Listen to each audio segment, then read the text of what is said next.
No, he's in the back. Yeah, mute us.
All right. Okay.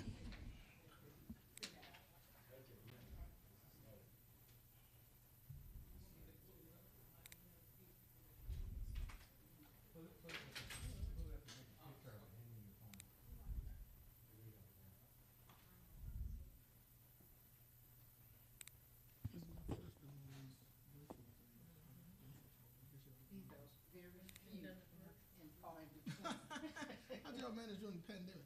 Well, I guess everybody was remote. Well, we were doing it. This is very rare, and only because of the circumstances.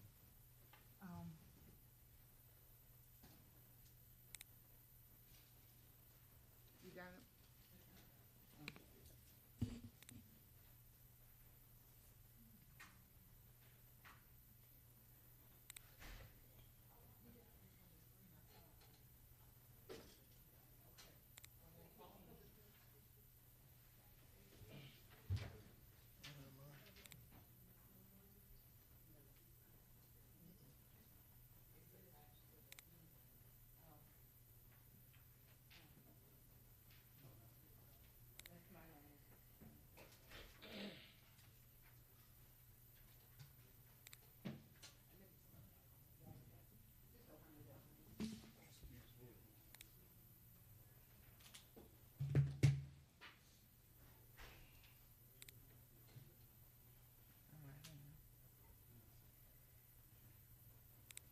There you go. There you go.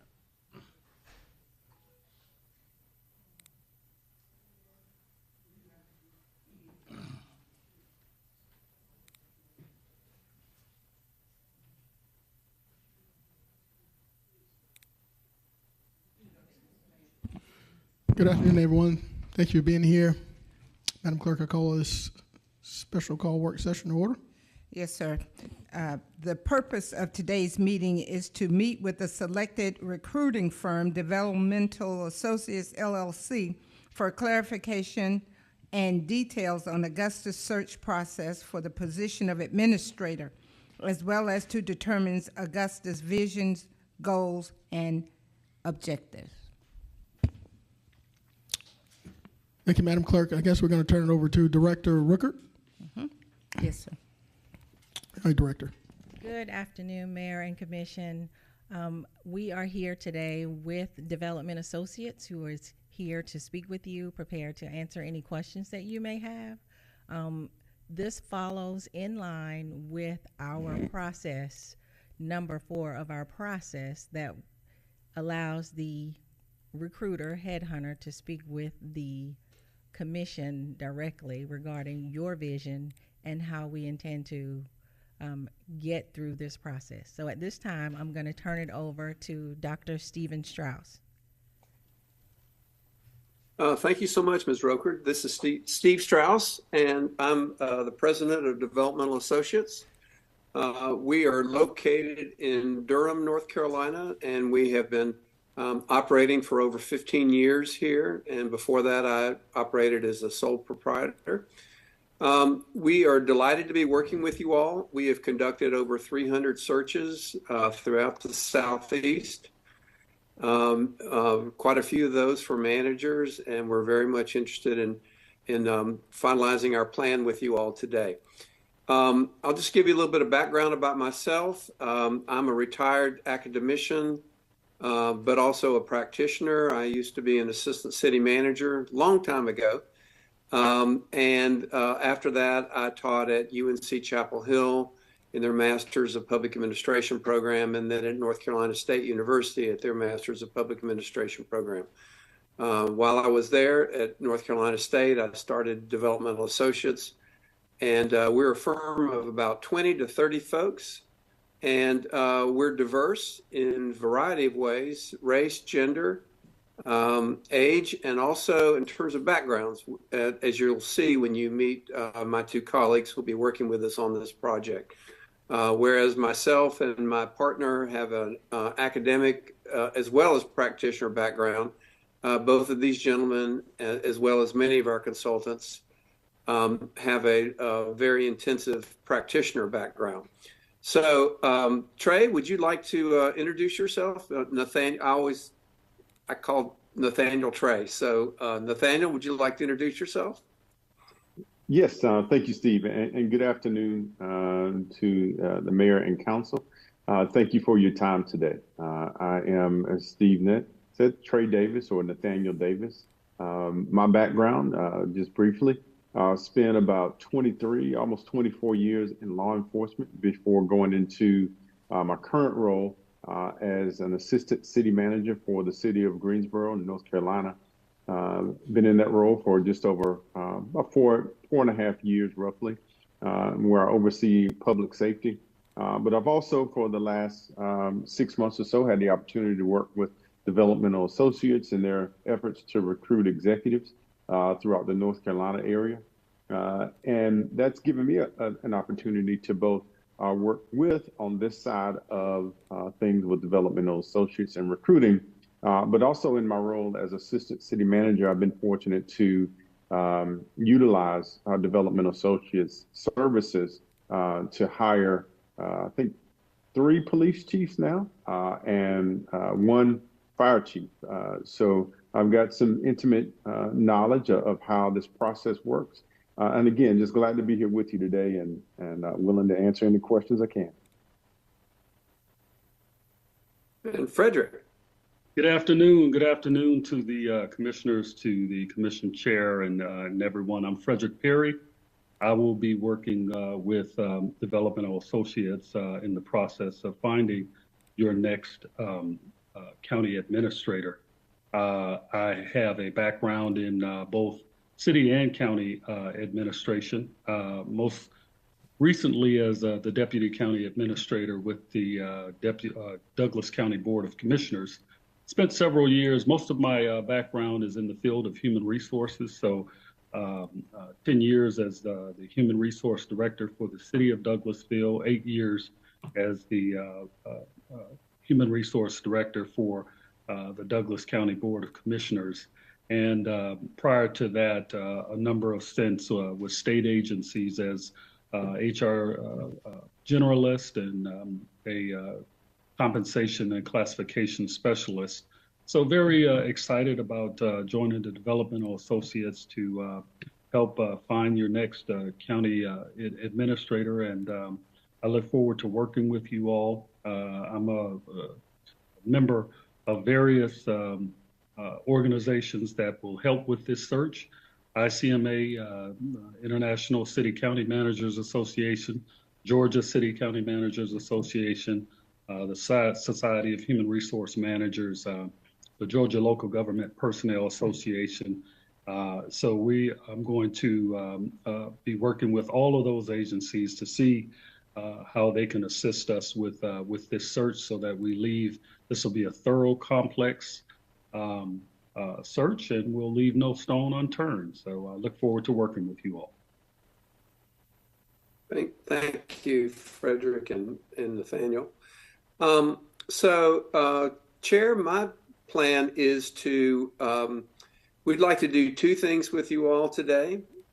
Number 1, we'd like to walk you through the process and make sure you're clear about how we would proceed. Both Nathaniel and Frederick would be ready to join me in discussing how we operate and how we would carry out your search. At that point, you may have some questions you'd like to ask us, or while we're presenting, which is also perfectly fine. That should take us probably 20 or 30 minutes, depending on the number of questions that you all have. And then what we'd like to do is ask you some questions so that we can get a real clear understanding of what you see as the biggest challenges that are facing the city with regard to its administrative position. So if that sounds okay to you, I will proceed by walking you through the process. Does that sound all right? That sounds great, sir. Seeing no colleagues in the queue, please continue. Thank you. Okay, great. Thank you. I'm going to put I didn't check to see if I could share a document. It looks like I probably can. I'm going to put that up on the screen. And this is directly from our proposal on page 6. And we start off with what we call a job and organizational analysis.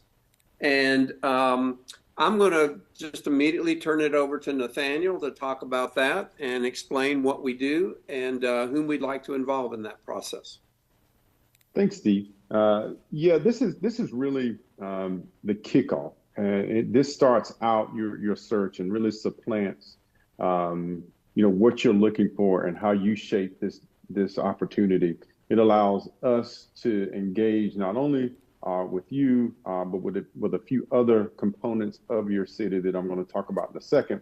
But it really helps us identify challenges that the position may face, but also it establishes some things for the next stages that we'll talk about later during this conversation when we talk about interview engagements, assessment center, and just identifying a matrix of how we measure the candidates and then present them to you throughout this process.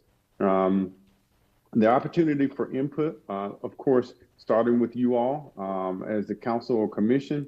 Now, we're prepared to do that today. And one of the ideas for developmental associates, especially for a body like yours, is that it's better to have the conversation together. Oftentimes what we've experienced, individual conversations with you all, you may not present some of the ideas and some of whether it's challenges or the focus in what you all might be looking for as a whole for the particular position. The job analysis also includes engagement of department heads. I would be leading that part of the process for developmental associates. I can set those sessions up virtually for your department heads. Also, if you so desire, we can set up public sessions. We don't always recommend those, but we want to allow you to really explore what the pulse of your community and what you might be looking for. So those are some things we can discuss. For positions such as the administrator, for general employees, we recommend a survey. Several components of several times or several locations have used, cities have used this portion. I've used it myself in different areas when I worked in Greensboro. The survey is a good tool that can touch a number of people, give you good feedback for the process. And again, this really is to provide information for the position, establishing one of the most important things. As I pass the baton over in a moment to Mr. Perry, as he helps recruit, the posting is going to be important. That's one of the first things that you want to establish: a good posting, identifying what you're looking for in a candidate. Again, as we progress through some of the other stages in our process, how do we establish answer keys when we present candidates with surveys? How do we establish what responses or what questions we want to establish for our phone interviews, which is a big portion. And then when you come close to the end of the process, our assessment center really helps you identify, once you've narrowed the candidates to a smaller pool, those areas can really help you identify the right candidate for you. So again, I know I'm talking about the jobs analysis, which is the first, but I really wanted to lean into some of the areas that this portion of the process will help establish. Yeah. And as Trey said, it really drives the entire process, how we recruit, how we screen, and also the exercises that we design. I wanted to show you a sample of once we get that information, we put this together into an attractive electronic brochure that looks like this. This is the one we used for Savannah a couple of years ago. And what you'll see is the focus of this is we don't just look at the position, and we certainly do not just look at what the position requirements are. That's not going to really draw a lot of interest for candidates. We want to sell them on your community, just starting at the job announcement itself. What we would do is, as soon as we finish our last sessions, getting input, which I assume will probably be with department directors, our staff it takes them about 2 or 3 days working with your staff to put together all the information that we need as the foundation for this job announcement. We sent it back to you all. We would ask you to turn it around. We sent it to each commissioner individually and ask you for your individual feedback to make it move a lot quicker. And then within about 48 hours, we can have that job ad finalized and then convert it into that attractive electronic brochure. That leads us then into the recruitment stage, and we use several methods for recruitment. As Nathaniel was saying, we and Frederick will definitely post it on key professional websites. We'll connect it with some listservs. We'll also post it on social media. And then last of all, in particular, we would rely both on Frederick in Georgia and also on Nathaniel, particularly in North Carolina, to lead our recruitment. And I'm going to let Frederick talk a little bit about that while I put the steps back on the screen. Thank you, Stephen. Yes, so that process, and as Stephen mentioned, the brochure is a very big part of the recruitment process. And once we get that established, that would be pretty much blast on social media. All of the professional organizations that I just mentioned that are staples here in the state of Georgia, just to get a feel for all of the potentially interested candidates. I will also be reaching out to my personal network and encourage you all to do the same so that we can reach a wide network of potential candidates to see this information. This would be a pretty much an around the clock recruitment. Once we get it out there and we get it on all of the social media sites and make contact with all of the professional organizations, it's out there and readily accessible to potential candidates. I think that again, once we get that the brochure finalized and the information set and it's to your liking and everything is correct, and we start to put that out there, I think that the process will hopefully take care of itself, and we'll begin to reach a good candidate pool. So we'll be accessible for any questions, comments, or concerns throughout the process of recruitment, so that we can course correct if necessary. But I don't foresee that as an issue. I think that once we get it out, things will start to fall in place. So again, I look forward to working with you all. I like to fill roles of this nature. I know the importance of it. I know the gravity of that position and what it means to the city. So I understand the impact it will have, and look forward to working with you all. Steve? Okay, thank you, Frederick. And so we typically recruit for about 30 days. The timing, by the way, is really good. We want to get that done before the holidays because you tend to lose candidate interest, particularly around the middle of November or so. So, and then after that recruitment, what we'd like to do is have an initial meeting with you as a board. And what we do at that point is we present you with all of our applications. You can dig as deeply as you want to into these applications. We will provide you with access to each application. And we do, by the way, require them to complete an application, and I'll explain why in just a minute. Cover letters and resumes. The application will ask them questions that are tailored, again, to what we learned are the key requirements for the position. We do have an application because we want to be able to compare apples to apples with regard to each candidate. If they simply submit cover letters and resumes, those are all done in very different ways. Some resumes are based on accomplishments. Some are chronological. Frankly, there are a lot of very good candidates out there who can't put an effective resume together, so it's a little bit of a hodgepodge. But we also have them complete that application. And that way we can then compare each of the candidates on a rubric with respect to how well they fit the criteria that you're looking for.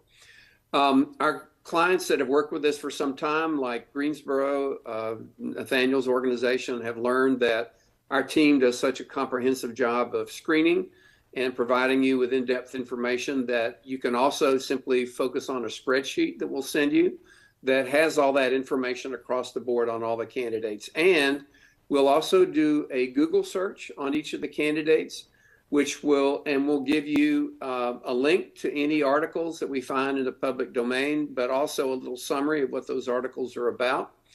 We get that to you about 3 days before our initial screening meeting. And then we meet with you, obviously, in a closed session. And that session takes anywhere from an hour and a half to 2, where we ask you all to, and by the way, very important point, we don't make decisions for you. That's not our job. This is your decision. In fact, it may be many boards consider this to be their most important decision. But we get you the best information so you can make the most informed decision. And that's our philosophy throughout the whole process. Now, I think you have a number of, for this initial screen that's reduced to about 12, if I'm not mistaken. We're willing to consider ourselves up to about 15. And again, that's your decision as to who those folks would be at the end of this initial screening meeting. At that point, we would then conduct a secondary screen, and Nathaniel would take the lead on that in terms of telephone interviews. So I'll turn it back over to him. Thanks, Steve. At this portion, you'd have an independent contractor that would interview each candidate or the candidates that you've moved along or agreed to move along to this stage. They would be utilizing questions that are designed on the research based on, again, I'll go back to the job analysis, the matrix that's built.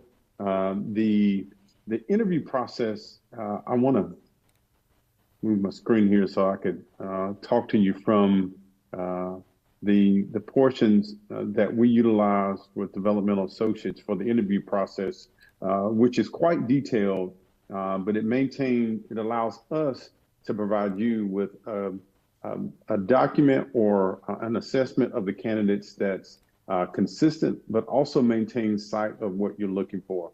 Oftentimes, I'm sure people may think of a phone interview that whether the contractor is just talking or having dialogue, but these conversations are very structured to ensure that the candidates are responding to the questions that speak to what you all are looking for.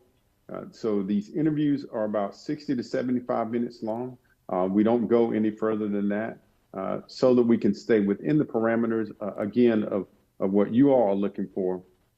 The contractor will then score each candidate that they interview based on, again, a metrics that's built, and that metrics goes from a range of about 1 to 5. At some point when we get to that process, we can share those things with you. The candidates are rated either below average, satisfactory, or above average. And so at this portion also, we will come back to you for a debrief, and that debrief will have a summary of each interview. You'll be, again, provided with that prior to that meeting. That provides the contractor who's doing that portion for developmental associates will provide a summary, again, based on the metrics that's built, and not just summarizing whether the candidate is good or bad. None of it's opinionated, but again, it speaks to those qualities that we've identified and established early on, and really provide you as our client with a reporting that's going to allow you to assess these candidates in a way that you can identify. Again, I'm going back to what you've determined that your city needs, what this position needs, what challenges this next person that you're going to select may face. And so these things we try to answer and extract out of this interview time so that, again, you can have the best opportunity to select the right person for you moving to these next stages of the process. Yeah. And in addition to Nathaniel conducting those structured interviews with structured rating criteria, We have another member of our staff, Dr. Holly Danford Bishop, who will administer electronic surveys to the candidates. These are essentially short essay questions. Typically, they focus on key accomplishments and how the candidate went about doing those. And she will score that independently of Nathaniel's evaluations on the interviews. So you're getting two independent, again, we're trying to get you the best information possible, two independent perspectives on two different ways of assessing candidate competencies. We Steve, again meet with you, and again, we're now, jump in. Steve, can I flip my hat back? Please I think do. it's important for them to see what Please you do. just mentioned that Holly does, and I want you all to know, I'm going to flip my hat back to my experience as the person being the hiring official. I've had the opportunity to hire two police chiefs, one of which was very intense, had multiple national candidates, also for a fire chief selection. And doing those, this portion was key for me as the hiring administrator to be able to really drill down and identify what we hope as we recruit, you'll have multiple candidates that are good candidates. But this portion really allows you to see what those qualities are. And it also gives you an opportunity to compare and contrast. Some candidates may perform better in certain circumstances, others might not. And it also gives you another level to evaluate the candidate's responses in different circumstances. So I just wanted to add that experience I've had with this process. Yeah. Great. Thank you, Nathaniel. So that again leads us to a second screening meeting with you all. Again, typically takes about an hour and a half. Nathaniel would join you all as well as Holly. They would share what they've learned from the survey and the interview, discuss those in as much depth as you would like. But again, you, as Nathaniel said, you have that information beforehand to review on your own.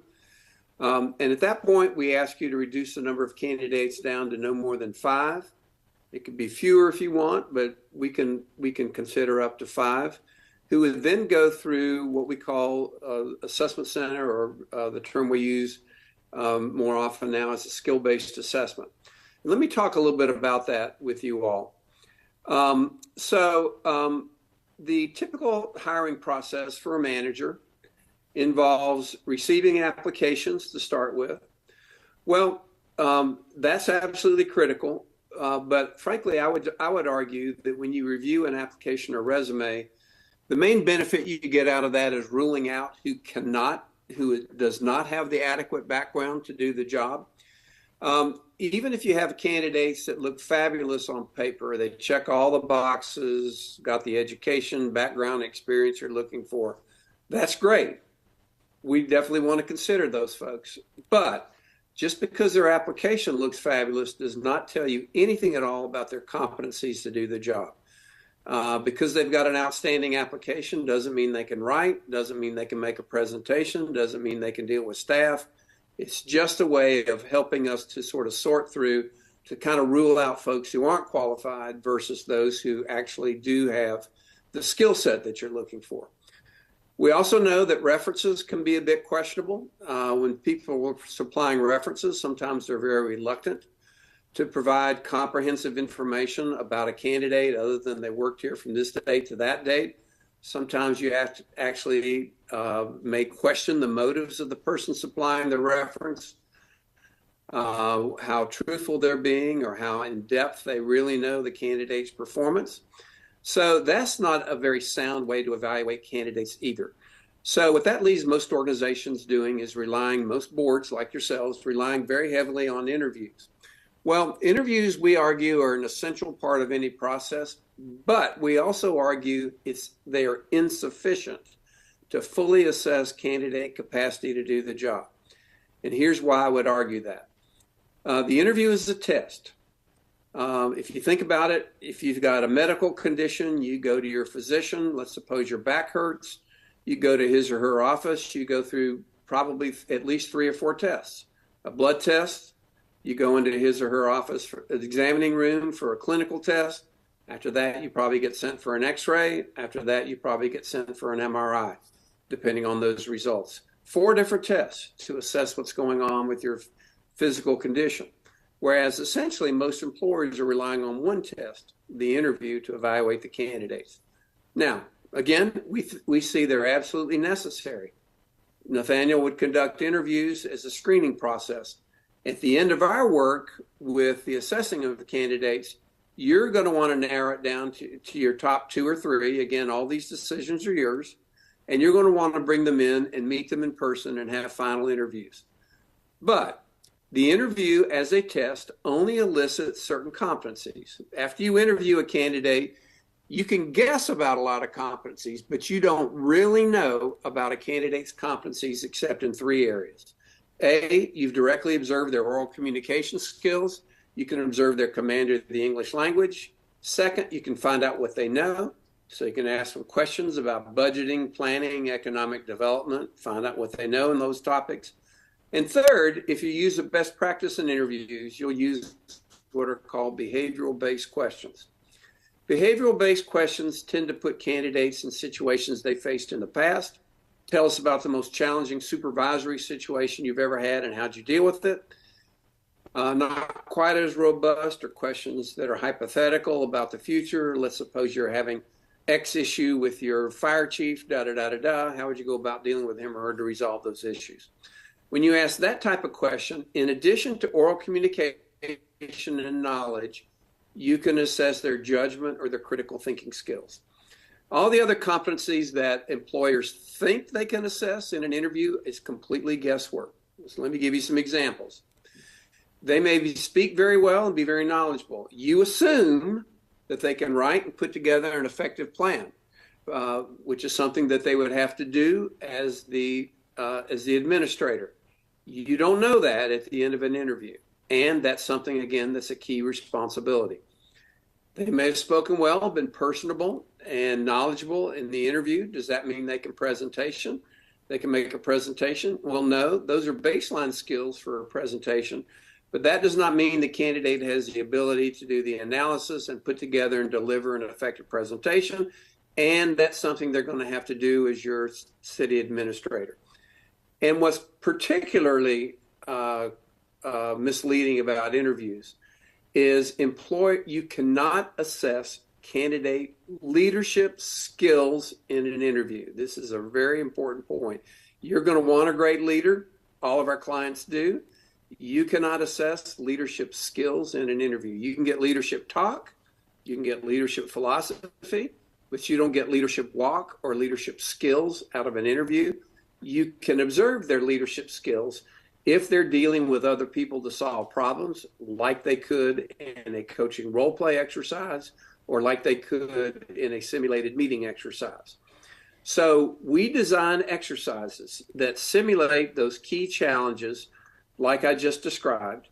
We actually take the data that Nathaniel would get from his job and organizational analysis and actually build into a written exercise, a presentation, a coaching role play, a staff meeting, actual issues that are facing the city of Augusta right now, and build that into the exercise. And so here's what we're doing.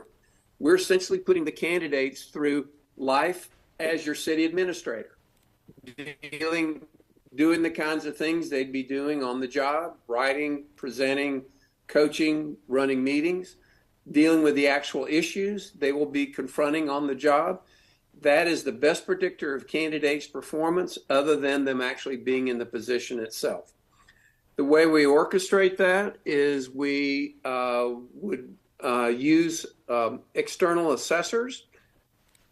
Typically, we rely very heavily on folks. For example, Nathaniel has been an assessor with us many times. Getting other, for example, municipal administrators, local government administrators, asking them to volunteer their time for a couple of days to help us with this process. We also, and we can discuss this with you, involve some community members if you'd like. We don't need to do that, but some organizations like to involve 4 or 5 community members, which we can do also. We bring them in, we train them. Well, I shouldn't say we bring them in. We organize them. We do all this virtually. We train them for half a day. And a big piece of what we train them on is how to run their exercises consistently and fairly, and also how to evaluate the candidates in a completely objective process. Unlike, again, as Nathaniel was talking about in the interviews, we don't believe in giving you subjective information. We want to give you objective information. So that's based on us defining ahead of time exactly what the assessors need to be looking for in an exercise in a very objective fashion. After a half day of training, they begin evaluating the candidates. On the afternoon of the first day, they can evaluate 2 candidates per exercise on the first day. The next day, they can go through 3 more candidates per exercise. And then late afternoon, and we always do this on a Thursday and Friday because both candidates and assessors are typically busy with board meetings earlier in the week. We always hold it for a Thursday and Friday. But then on Friday afternoon, we would have you all go into a session, another closed session. And then each team of assessors, and we have a team by exercise, 4 exercises, would come in, meet with you, share the results. We give you behavioral feedback on each of the candidates, typically a page to 2 pages of information per exercise, and how they scored the candidates. And then they provide you with a brief overview of how the candidates performed and also answer any questions that you might have about candidate performance. Each team takes about 30 minutes to do that. And then we also, when we're designing these exercises, we're looking at a combination of factors.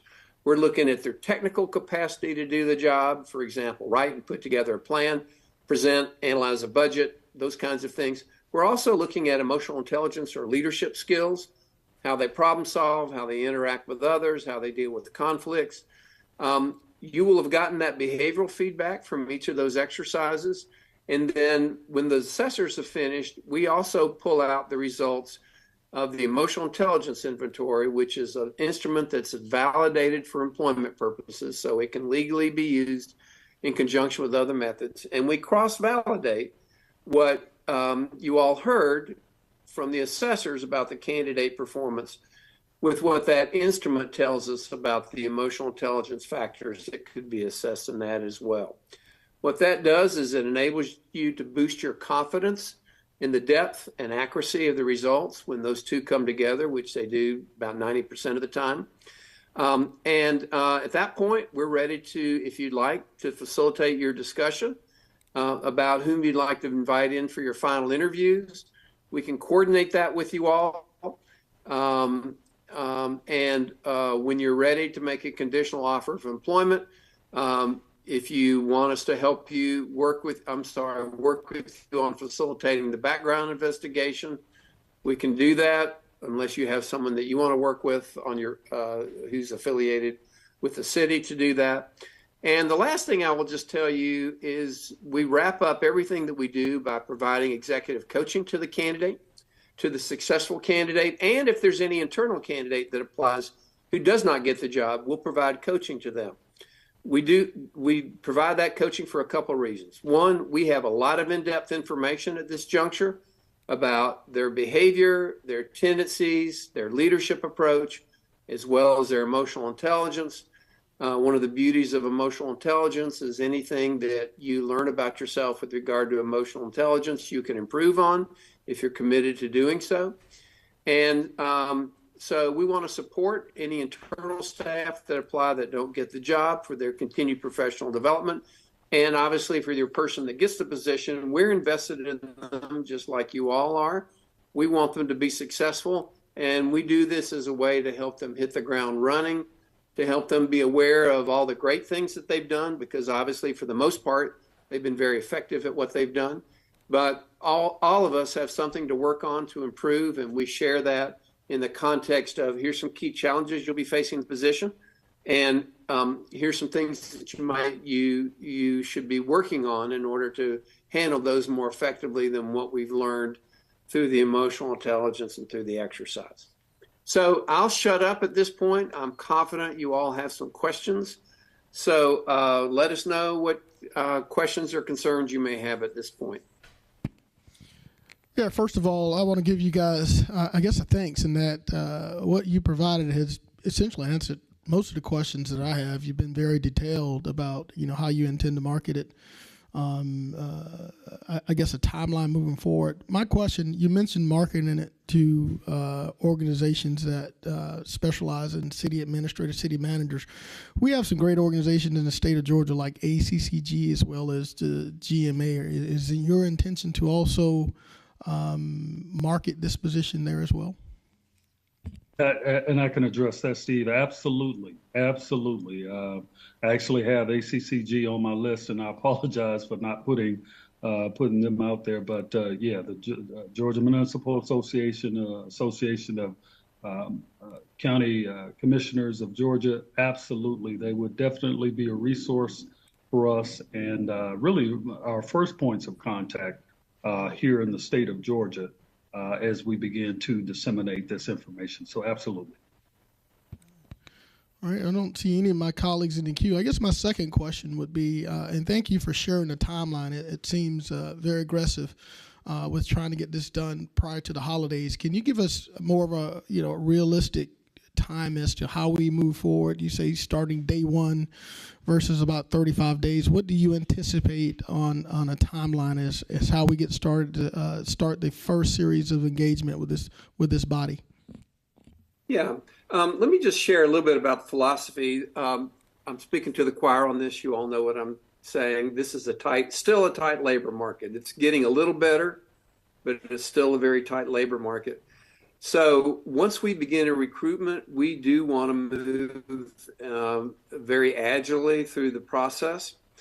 So once you all have approved the job ad, and we can go ahead and start posting, two things I would say. One, it's about a 65-day process for us to get to the point where you all are hearing from those assessors about your top candidates for the position.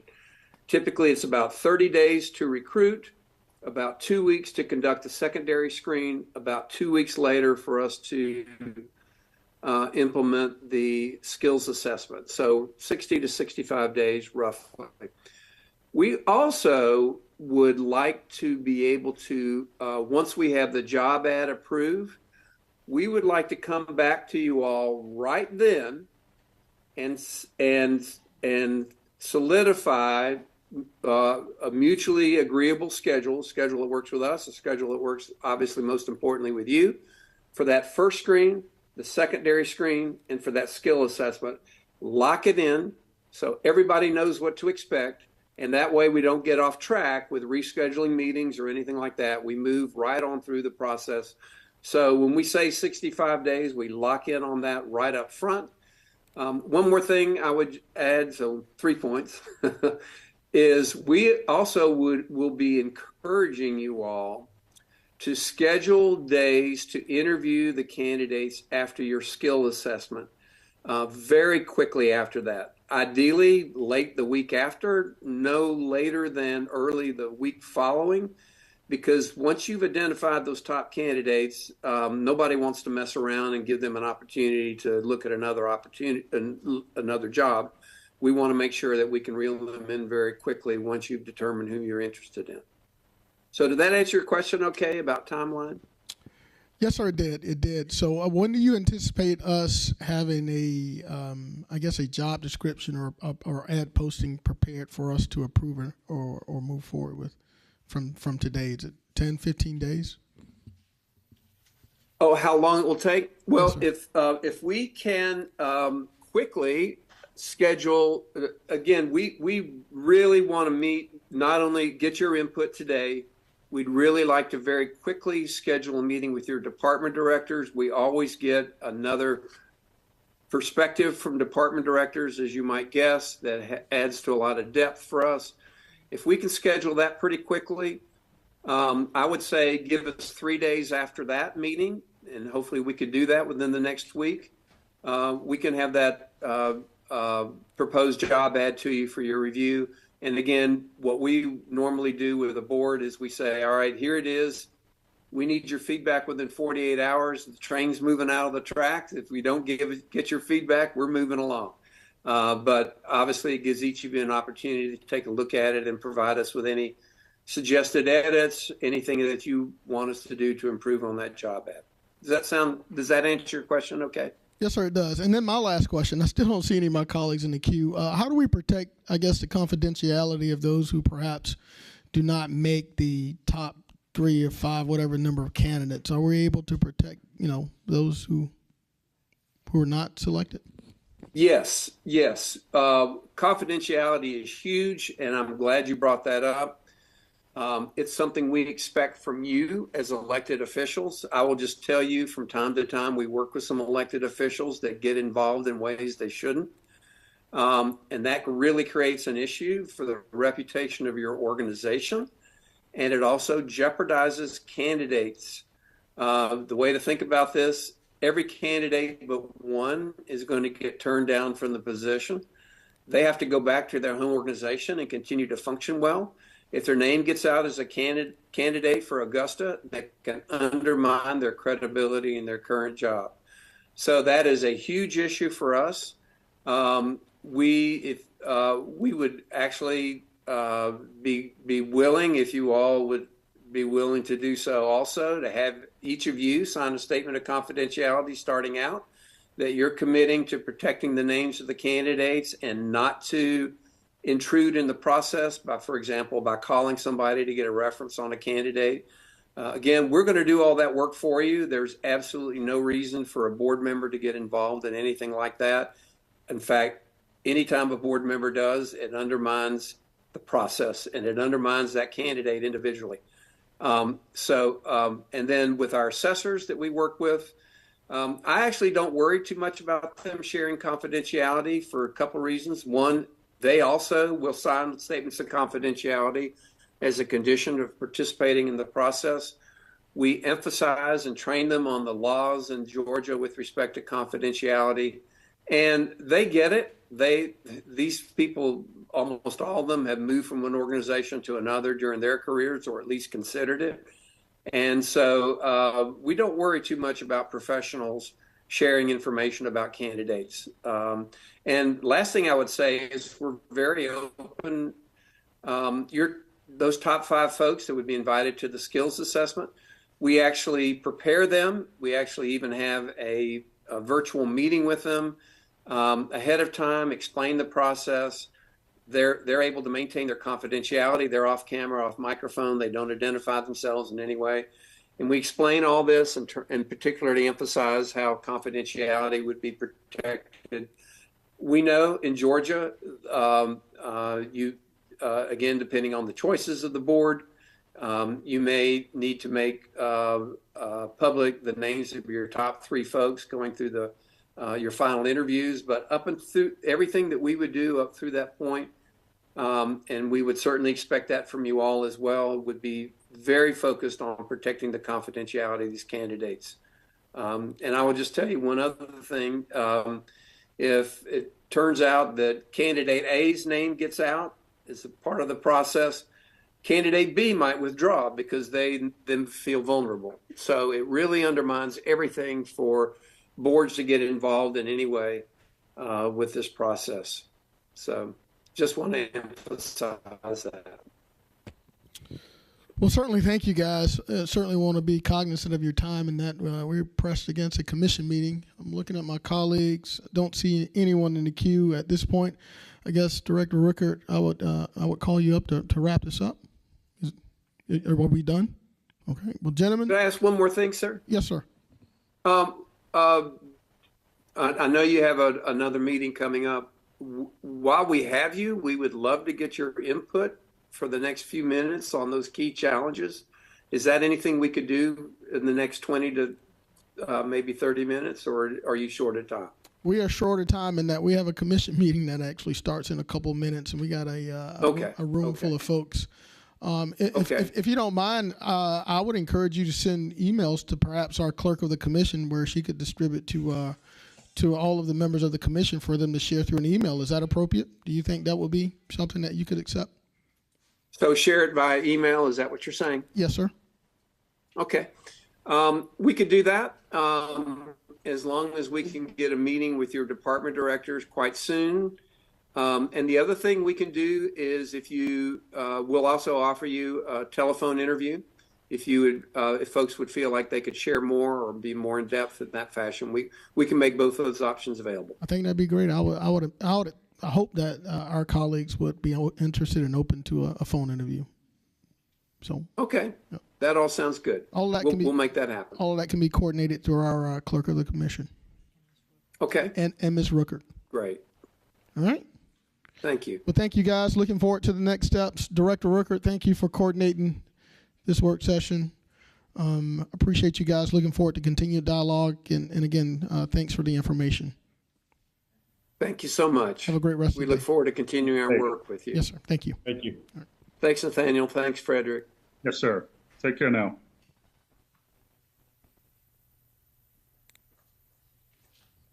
All right. Madam Clerk, I think that's our business. I'm going to close this meeting out and give us a couple minutes to get ready for the commission meeting.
There we go. Now we're on. Now we're good. All right, ladies and gentlemen, if I have any colleagues that serve on this commission that are out in the audience and out back, can you come on so we can get this meeting started? I think we're tight on attendance in that. We do have a quorum, but it's going to take everybody up here to make sure we meet the quorum so we can get started.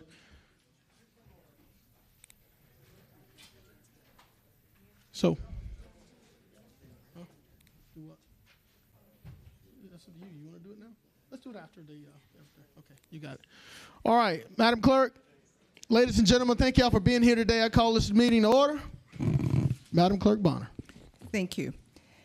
Call your attention to the invocation portion of our agenda. Reverend Nadine Ellsworth Moran, Associate Pastor, Reed Memorial Presbyterian Church, after which we would like to ask Mr. Mallory Milliner if he would please lead us in the Pledge of Allegiance. Please stand. Thank you. I bring greetings from Reed Memorial Presbyterian Church and appreciate the invitation to come and do the invocation today. It's just a brief prelude. Y'all should never give a mic to a pastor. I don't know what you're thinking, but just a moment of privilege, I guess. One of the founding fathers of my tradition, the Reformed tradition from which I come, is John Calvin. In his writings, he commends the call to civil service, its importance within the community, and the responsibility that has been set upon those who have answered the call. Calvin writes, in part, the civil government is responsible to defend sound doctrine of piety, to adjust our life to the society of humankind, to form our social behavior according to civil righteousness, to reconcile us to one another, and to promote general peace and tranquility. To that end, I believe we are all called, and yet cannot all serve this particular capacity that each of you occupies today. So I give thanks to you for hearing and answering this call to serve. Please pray with me or observe a moment of silence in accord with your beliefs. Holy One, we give thanks for all who have gathered here to discuss the business of community, to listen attentively to one another, to make room for grace and for inspiration. We ask that these women and men who have answered your call on their lives to serve in public office will do so with humility, intelligence, hope, and love for the well-being of this city's citizens, as well as the future residents who will one day call this place home. Their work is sometimes tedious and often arduous. It is sometimes thankless.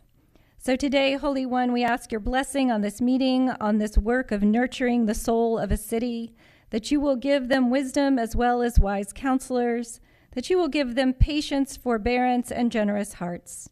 May this work be a blessing to them and to this community, and may they rest peacefully at day's end, knowing they have served to the best of their abilities and for the common good. Amen. Just do it from there, Mr. Miller.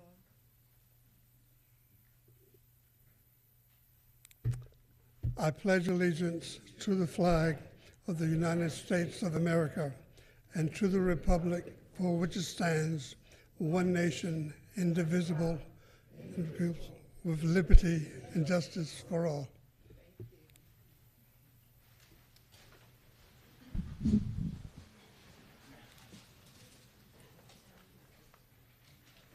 Reverend Moran, again, we thank you so much for taking the time to come and pray for us.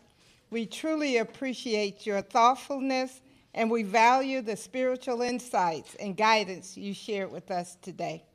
We receive your thoughtfulness as an act of service for God. May he bless you with peace and love for your kindness shown toward us today. Again, thank you. By these presents be it known that Reverend Nadine Ellsworth Moran, Associate Pastor, Reed Memorial Presbyterian Church, is the chaplain of the day.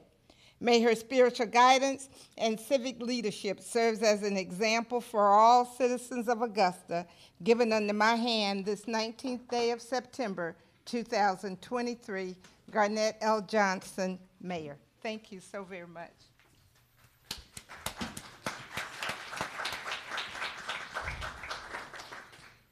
Reverend Ellsworth Moran, thank you so much for being here today, and thank you for your kind words and We appreciate the prayers.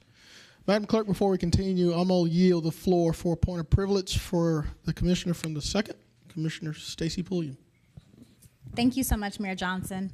I'd like to take this moment to say thank you so much to our Director for Housing and Community Development, Director Welcher. Recently, we were a semifinalist in a GIC application, which is a housing initiative. And Director Welcher and his team, along with our administrator, worked extremely hard in making things happen in a matter of 2 weeks, where it almost looked impossible and it seemed like we weren't going to get it done. We got it done. And thank you, Director Welcher. Thank you so much for doing what you do in the housing community.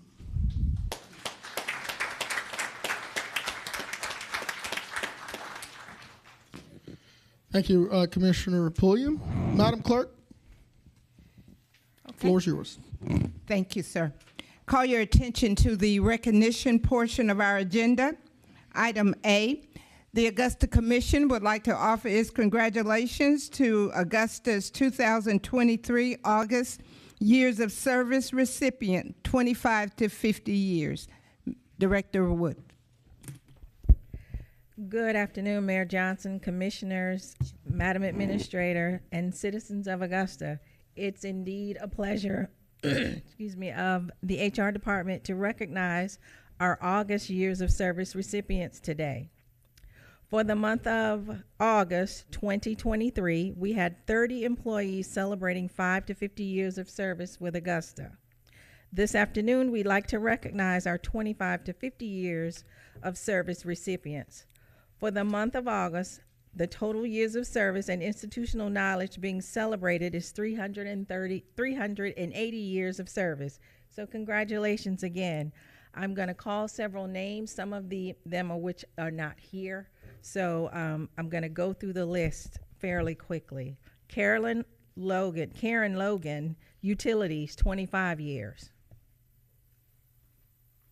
Daniel Steele, Fire Department, 25 years. Kenneth Jackson, Fire Department, 30 years.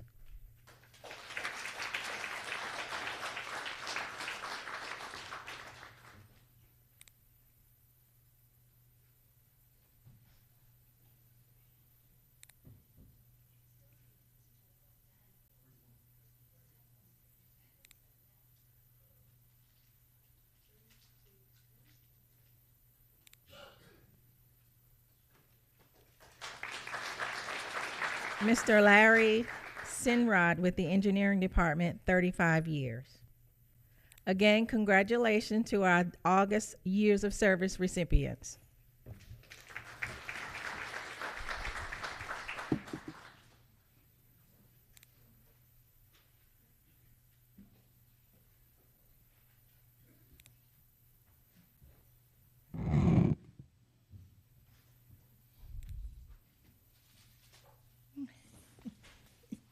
Congratulations and thank to all those who are celebrating years of service committed to this great government.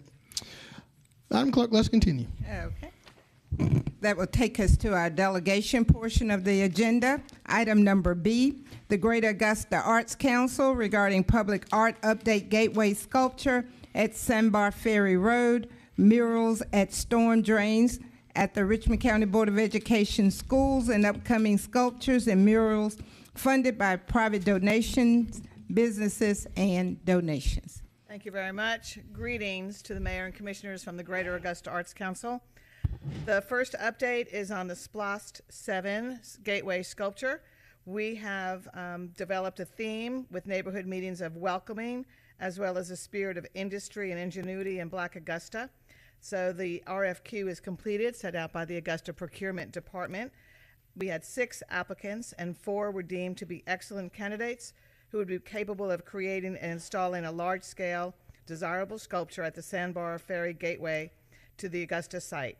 The applicants have been notified that they've been shortlisted for the RFP to submit a sculpture proposal. The RFP is currently being finalized by the Procurement Department based on the draft provided and approved by the Arts Council. The 4 shortlisted artists Associated Space Design, Allen Boulevard from Atlanta, Georgia.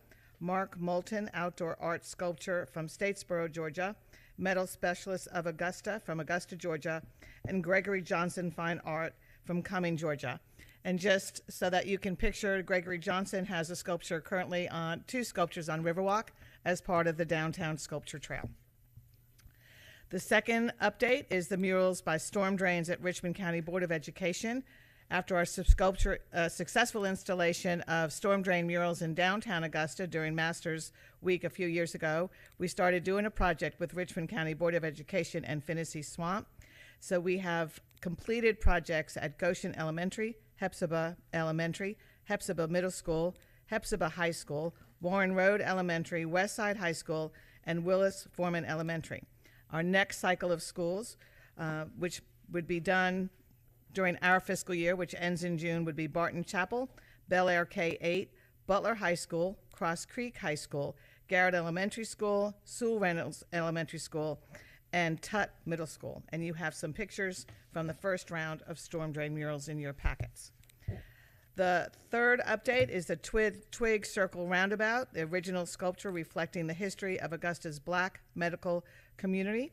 The work is well underway. We expect that to be installed by December of 2023, which seems really close to me right now after I feel like September is over. So the purpose of the sculpture is to create a highly visible, beautiful, and meaningful addition to the ongoing Golden Blocks Public History Through Public Art Placekeeping Project. The Golden Blocks project highlights the rich cultural legacy of the historically Black neighborhoods of Laney Walker and Bethlehem in public spaces, inviting lifelong residents, newcomers, and visitors to enjoy the revitalization of the area while celebrating its past. The sculpture call is made possible by a generous grant from Georgia Rehabilitation Institute, a not-for-profit corporation that serves to better the lives of persons with disabilities and the elderly population in the Central Savannah River area, to increase access to the arts for those without easy access to indoor art installations. GRI will support the fully accessible installation of public art in Augusta, Georgia, and you have updates on that sculpture in your packet. The next update, number 4, is sculptures at Finnissy Nature Center. We have the Playful Alligator. The artist has already been selected. This will be at the Nature Park. And we have a new call for the Heron, and that call is currently open, and we're seeking artists for that. That's all. Thank you, Ms. Durant. I appreciate it. I see Commissioner Q. I think he's just. I'm just waiting. All right. All right. We appreciate your update. Thank you so much. Speak now. Okay. Certainly welcome. Chair recognizes Commissioner from the 7th, Commissioner Sean Frandom. Thank you, Mr. Mayor. I guess my question is for the colleagues, would C and D be more prudent to do with number 17 versus having the discussion now?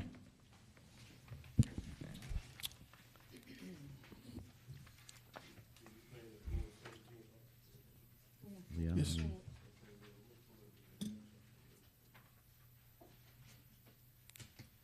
good with that? Are you saying no? My thought is we have the conversation at 17 with C and D, and I guess. Fine. Thank you. All right. Madam Clerk, let's continue. Okay. Our next delegation, item C, Mr. James Williams, regarding support in the renaming of the Augusta Riverwalk. Good day, Reverend Williams. If you will, sir, for the record, please state your name and address. Thank you, sir. My name is James Williams.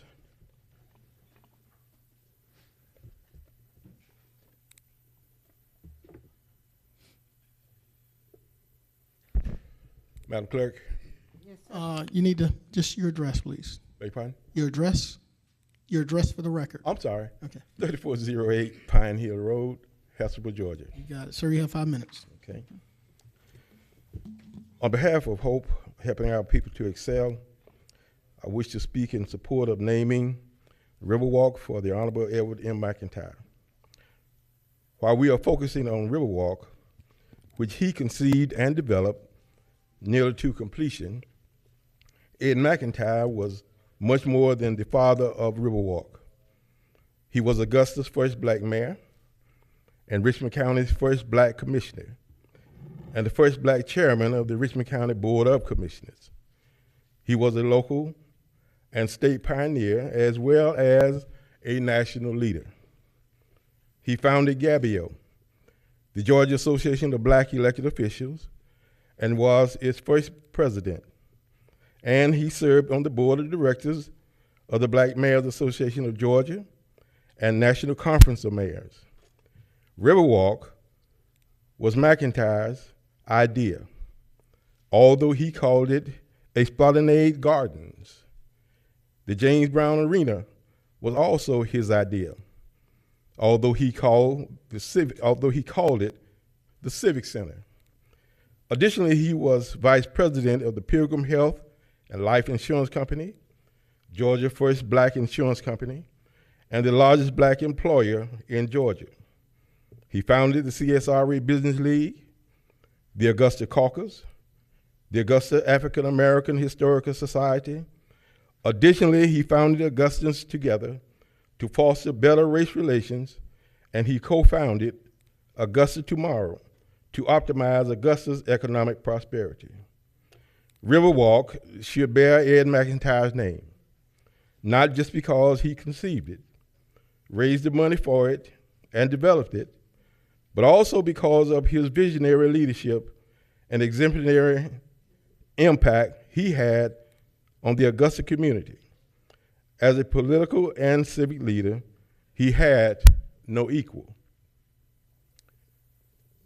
It should be remembered that after he was released from prison in 1985, he was pardoned and subsequently ran for mayor 3 times, 1990, 1998, and 2002. McIntyre served his time and paid his debt to society and was pardoned.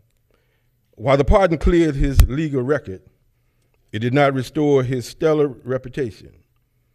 And younger people never knew the man who used to warn us that one act, one slip of the tongue, can undo all the good that one has done. McIntyre committed a crime, but he was not a criminal. He had an exemplary record. We as Christians have sinned, but we do not use our past sins to make judgment as to who we are because of the forgiveness that we have received. Our sins have been forgiven. Finally, Ed McIntyre was forgiven for the mistake that he made. In the right conscience and the spirit of unity, vote to rename the Esplanade Gardens, the Riverwalk, in the name of Ed M. McIntyre. Bless you. Thank you, Mr. Williams. I don't see any colleagues in the queue. So, Madam Clerk, let's continue. Okay. Our next delegation D, Mr. Rick Johnson, regarding the renaming of Augusta Riverwalk. Good day, Mr. Johnson. If you don't mind, for the record, please state your name and address, please. Rick Johnson, address 1301 Craftsman Street, Johns Creek, Georgia. And good evening, ladies and gentlemen, Mr. Mayor. Good evening. You have 5 minutes, sir.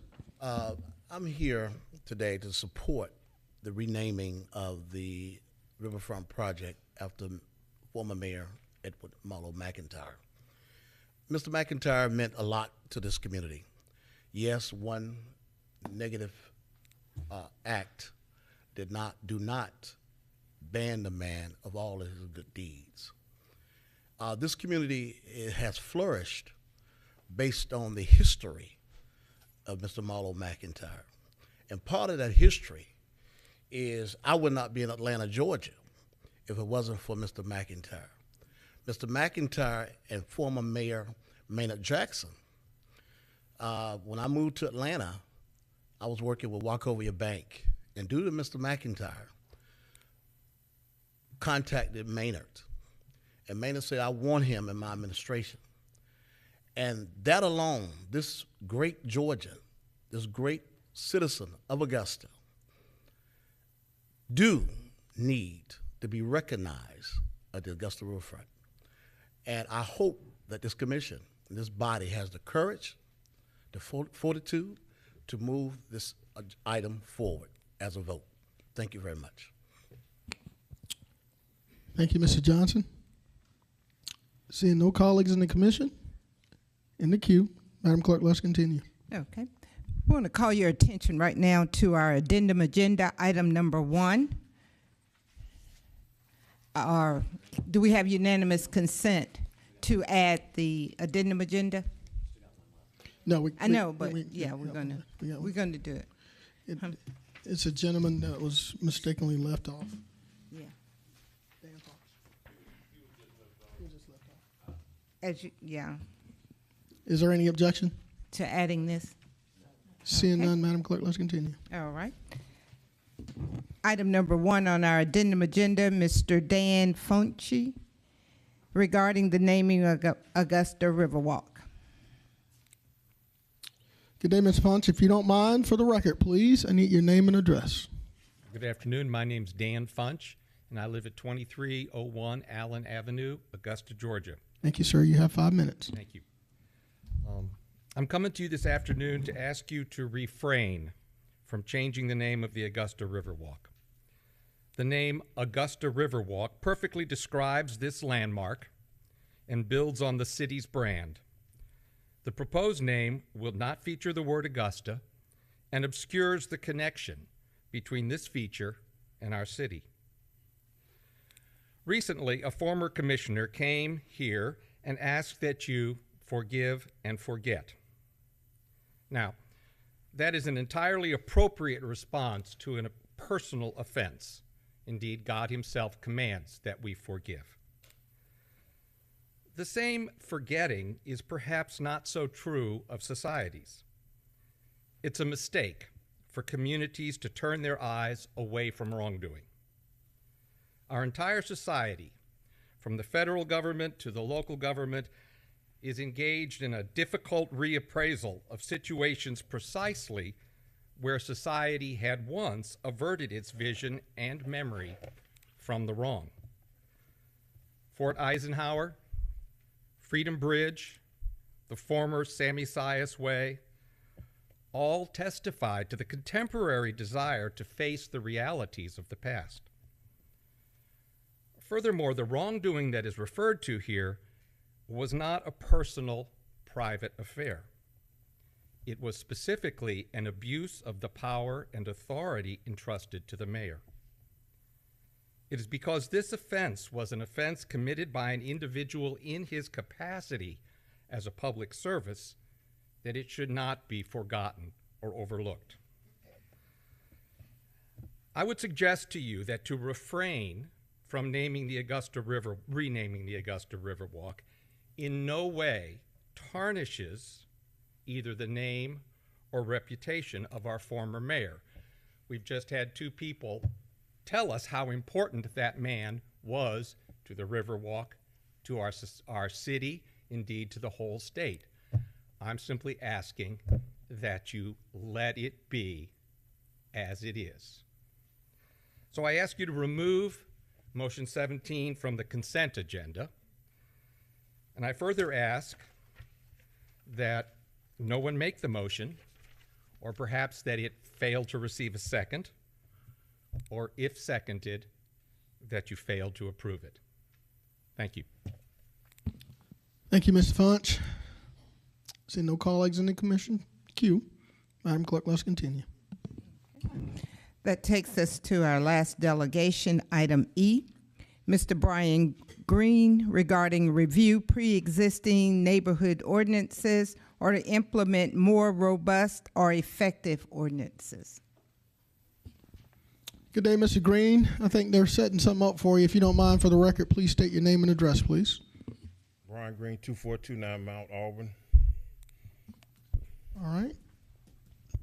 Sir, the floor is yours, and you have 5 minutes. Yeah, thank you, Mr. Mayor. Just here today to speak briefly on 2 things, the ordinance and how I think we can better move the community along. Hopefully it'll be of some help. The first one concerns pets. I've written some up, but I'll just, speak it verbally. One ordinance I'm asking this commission to look at is on aggressive pets any type of aggressive pet, or especially oversized animals, that sort of thing. I just think that's something that needs to be revisited, something that'll make the community safer. You know, a lot of people are invested in these oversized dogs and whatnot. I happen to have been at a friend's home.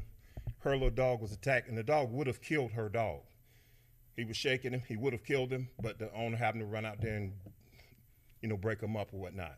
So that led me to bring this one item up here as well to the commission, that we review that. I just think anybody with aggressive pets, oversized pets, need to have them secured in a 6-foot-high fence. That's reasonable. And have some kind of liability insurance in case your beautiful pet that everybody loves gets out and decides to kind of lose control. We're talking about the community, you know, as a whole.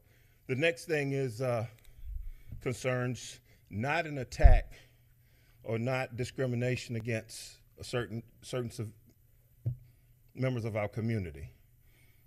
Just concerns an action, and that is I know you're all talking about the panhandling. I think this is more of an issue of beyond panhandling, that we not get caught up on terminology. How about more of a situation of solicitation? And matter of fact, Mr. Mayor, on top, you see that this illustration here. Just a suggestion to this commission, where these high-raised visibilities area, Winter Spring Road, two-way street, both ways, Riceboro Road exits, and Washington Road. Instead of coming up and seeing somebody walking up to you, call to call, you see that right there. Set up some landscaping, maybe a 2-foot-high sign that won't violate Georgia Department of Transportation standards. So you got beautiful landscaping there, and you don't have to wrestle around with being considered that you're bullying homeless people or people, you know, in a poverty situation. You're cleaning up the situation, you're cleaning up the image of Augusta. I don't think that's a very expensive, you know, suggestion right there. So when you pull up to Augusta, you see some nice landscaping. Those rocks, by the way, they're hard to stand on, and you see the sign, it sums it up. No solicitation, no loitering, and that sort of thing. It's not a matter of panhandling, it's a matter of loitering. And that applies to anybody here, whether your last name is Johnson, Green, Guilford, whomever your last name is, it says no loitering. That means no stationary type situation. And I just think it's a good way of handling it. You're not criminalizing poverty, right? It applies to everybody. So those are the two things I had to present today, Mr. Mayor, if somebody has any questions. Thank you, Mr. Green. I don't see any colleagues in the queue, so thank you for that presentation. Madam Clerk, does that take us to the consent portion of our agenda? Yes, sir. All right. Our consent agenda consists of items 1 through 24, items 1 through 24. If there are any objectors to our planning petitions, once those petitions are read, would you please signify your objections by raising your hand? Call your attention to item number 1. It's a request for a rezoning from a zone R1A, one family residential, and a B2 general business to a zone B2 general business affecting properties located at 2300 Millersville Road and 1901 Olive Road. Are there any objectors? Are there any objectors present for this matter? Okay. Seeing none, Madam Clerk, let's continue. Item number 2 is a request for rezoning from a zone R1A, one family residential, and a zone B2 general business to a zone B2 general business affecting property located at 1062 Clawson Road. Are there any objectors? Are there any objectors to this matter? Seeing none, Madam Clerk, let's continue. Item number 3 is a request for approval with conditions, a petition by Drayton Parker Companies on behalf of Doc Mob Augusta 3 LLC, requesting a rezoning from a Zone A agriculture and a B1 neighborhood business to a Zone B2 general business affecting property located at 3645 Wheeler Road. Are there any objectors? Well, I see a bunch of pink no's. Yeah, we'll get so the we have attorney and Thank you. the planning director to please take account. Yes. I need you. Yeah, hold up your. Hold up your no signs, please.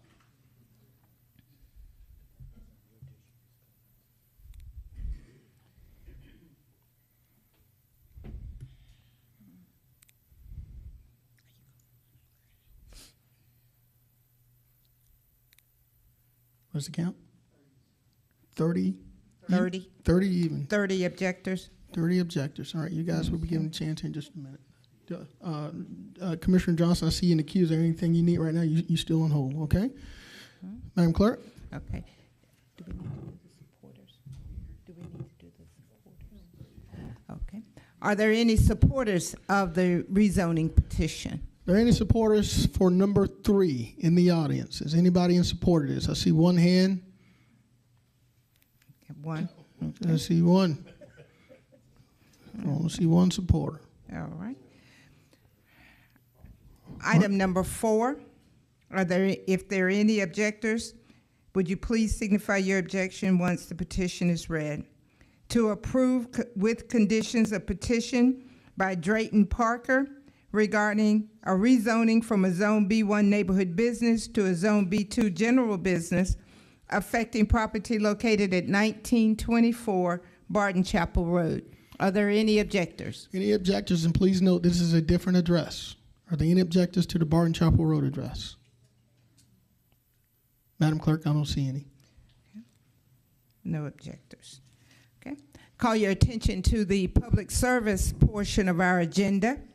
If there are any objectors to any of the alcohol petitions, would you please signify your objections by raising your hand once the petition is read? Call your attention to item number 5.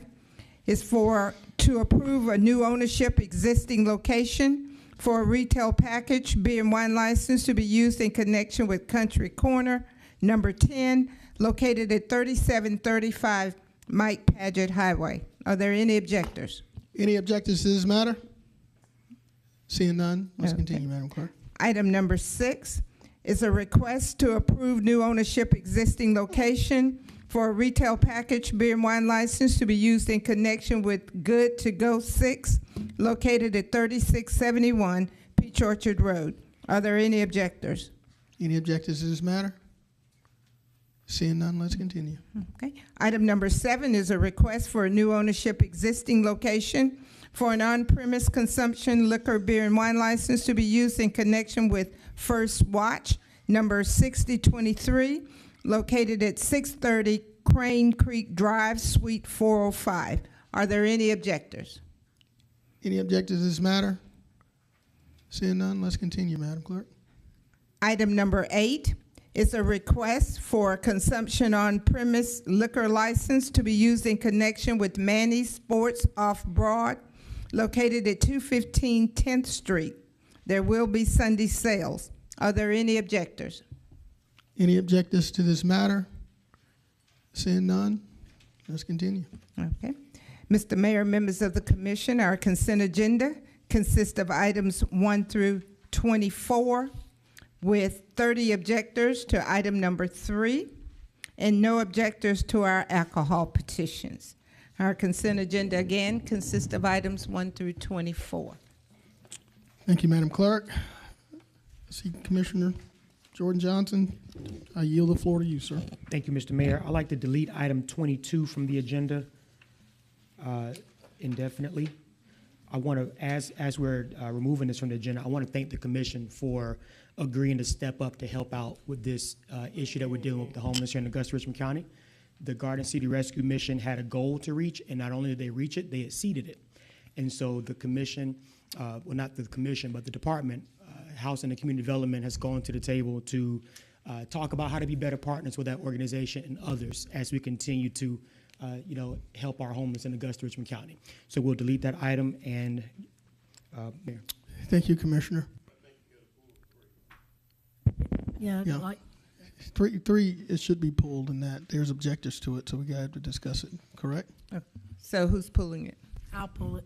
Then All right. Ms. McKnight? Yes, please. Okay. Pulling 3, okay. Oh, All right, I've there is got- a motion. There is a motion. Is there a second? I have a motion and a second. That's Mr. Williams and I Mr. wanted to Jordan pull Johnson. 17. What? All right, there is a motion and a second We to still receive. wanted to pull some items. All right, so we're,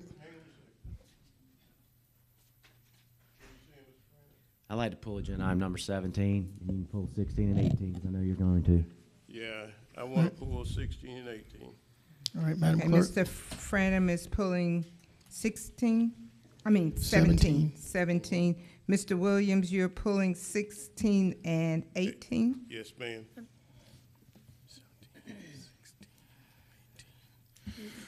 All right. Commissioner McKnight, you are in the queue, madam. Yeah, I just wanted to ask real quick.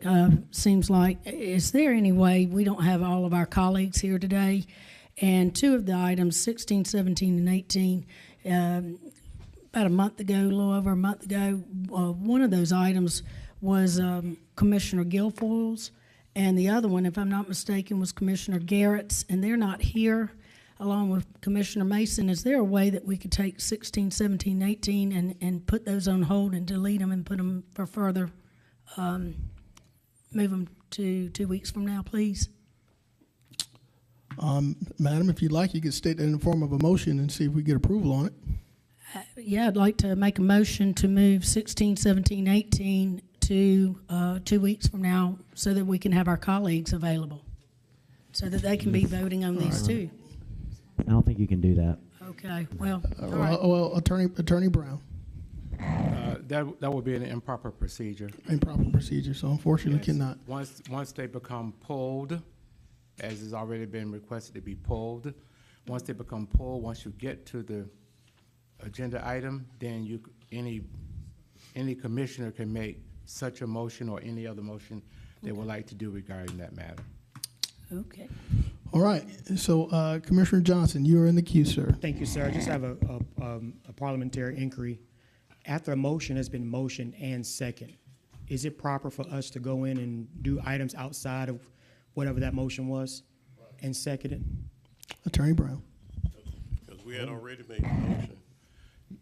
Normally, I believe that would be true, but consistent with the practice of the commission, it has been the consistent practice of the commission in considering what is a consent agenda. All members of the body have been able to have an opportunity to indicate pulling an item from the agenda or adding an item to the agenda. Even after that item has been motioned and properly second? This item is the consent agenda. A consent agenda really should be consistent with the practice of the commission. The practice of the commission has been to allow any and every commission have an opportunity to speak on whether they would like an item added or pulled, and then a motion usually is entertained. The procedure that you are mentioning at this point is for a single agenda item in the past where a motion is made and is seconded, there still can be discussion in the matter. I think if you think about the implication, if you have a commissioner from the very beginning say, I make a motion to keep the consent agenda as it is, someone else second, no one else get a chance to speak on that. I don't know if you would really want that to be a consistent practice.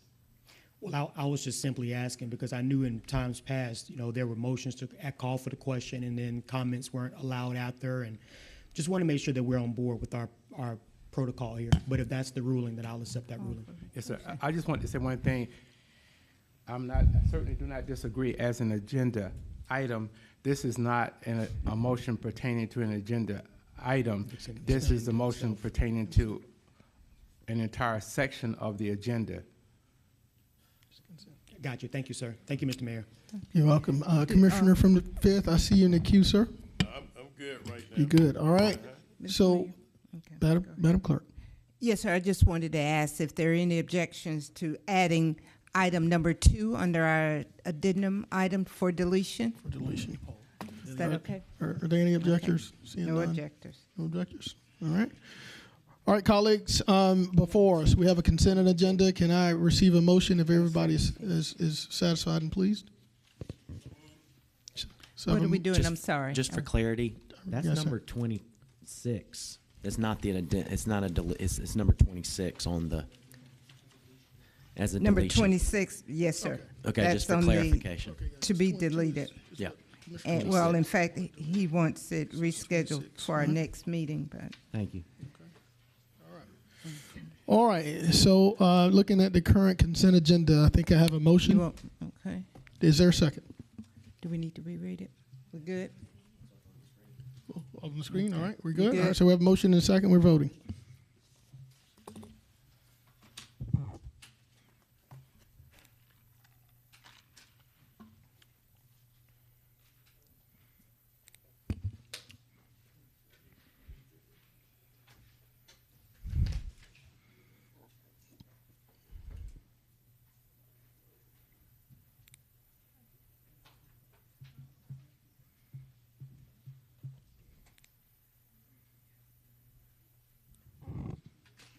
Waiting on Mr. Williams.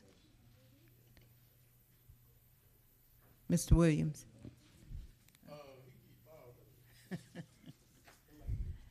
Okay.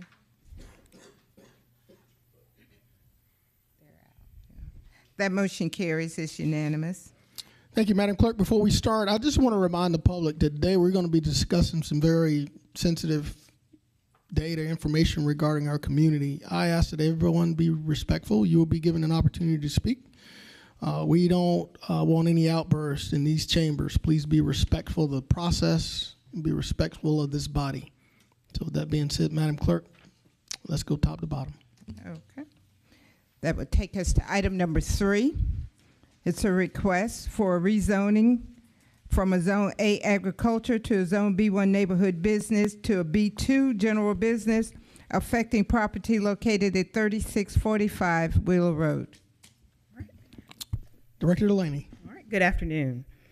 This rezoning request pertains to a 2.5-acre property in the western Richmond County area located at the northeast corner of Wheeler Road and Medical Center Drive. The property was formerly occupied by Wells Fargo branch, and the building is currently vacant.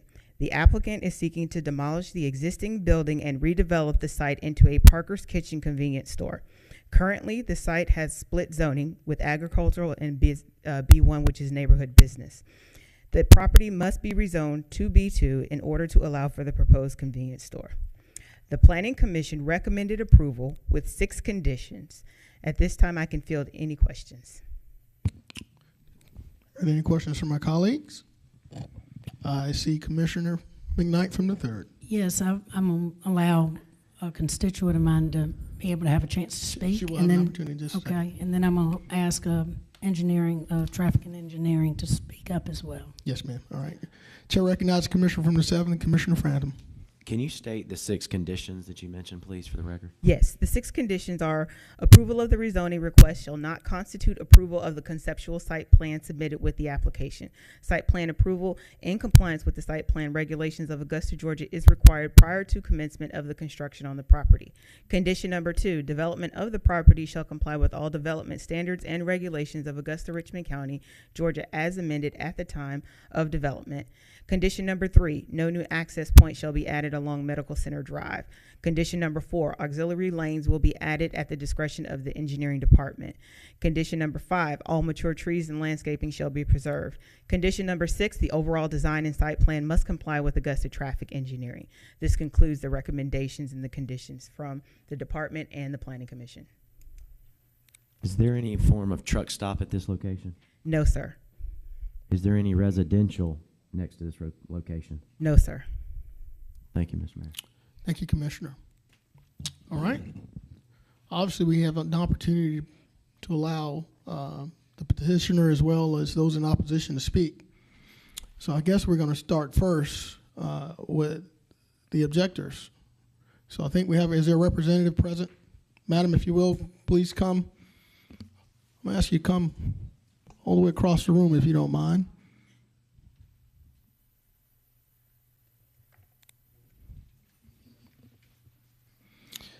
Madam, thank you for being here. If you will, for the record, please state your name and address. My name is Sharon Kaminer. I live at 2708 Way Hill Court in Augusta, Georgia. Thank you, ma'am. I'm going to give you 5 minutes. Thank you for allowing me to address the committee. Make sure you speak clearly into the mic so we can. I am a concerned citizen and here with over 400 people on this petition. There are 30 in attendance, but we have petitioners of over 400, and who could not make it today. They are requesting a no vote from the commission regarding rezoning and construction of the convenience store gas station. First, I'd like to mention Envision Augusta plans, all of which you're aware of. It's the official document that lays out the desired future of Augusta-Richmond County. The plan includes the need to provide a county-wide environment which enhances economic well-being, community health, and efficient land usage. There are a total of 7 convenience stores, gas stations within 1.5 miles of the proposed location. There are already 11 businesses which sell packaged, prepared foods in the same area. Permitting yet another convenience store gas station is a duplication of services and not efficient land usage. Community health is not promoted by introducing another source of toxic organic compounds that contaminate the air and leak into soil and groundwater. There is a retention pond within 315 feet of where the tanks are to be placed on this site. We ask if an environmental assessment has been performed. Crime is a concern of neighbors. Convenience stores are known to attract loitering, drug sales in parking lots, and even murder. They are more frequently robbed than other businesses. Excessive noise and bright lights are often used to prevent crime and can be a nuisance to the community. Our police department is down almost 200 officers and unable to respond timely or do patrol monitoring. For us in the area and those who travel Wheeler Road, Augusta West Parkway, and Medical Center Drive, traffic is a huge concern. The area is already severely congested, and in the afternoon and evening hours, Wheeler Road consistently receives a D and E level of service. There is a 200-unit apartment complex under construction along Medical Center Drive.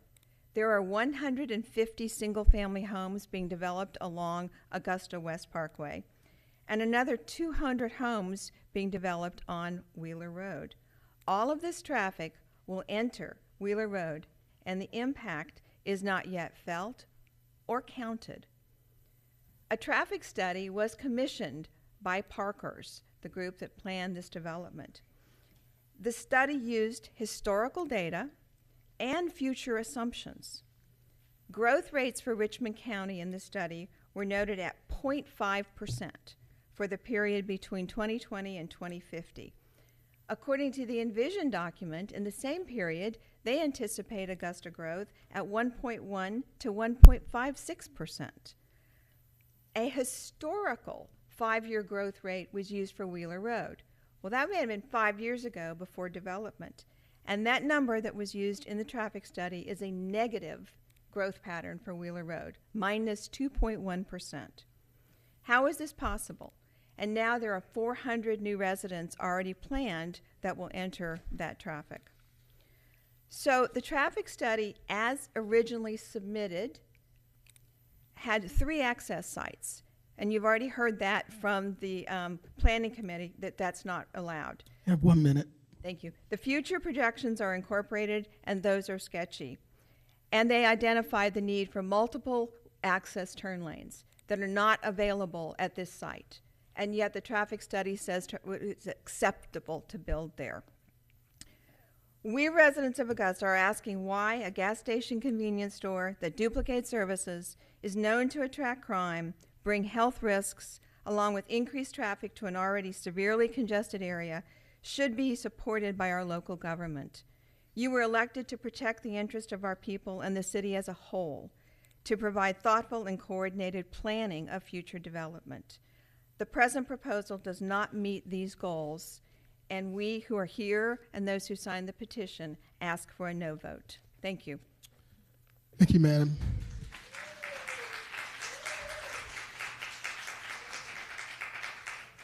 Seeing no colleagues in the queue, Madam Clerk, are there any petitioners here to speak on behalf of this matter? Is there anyone? All right.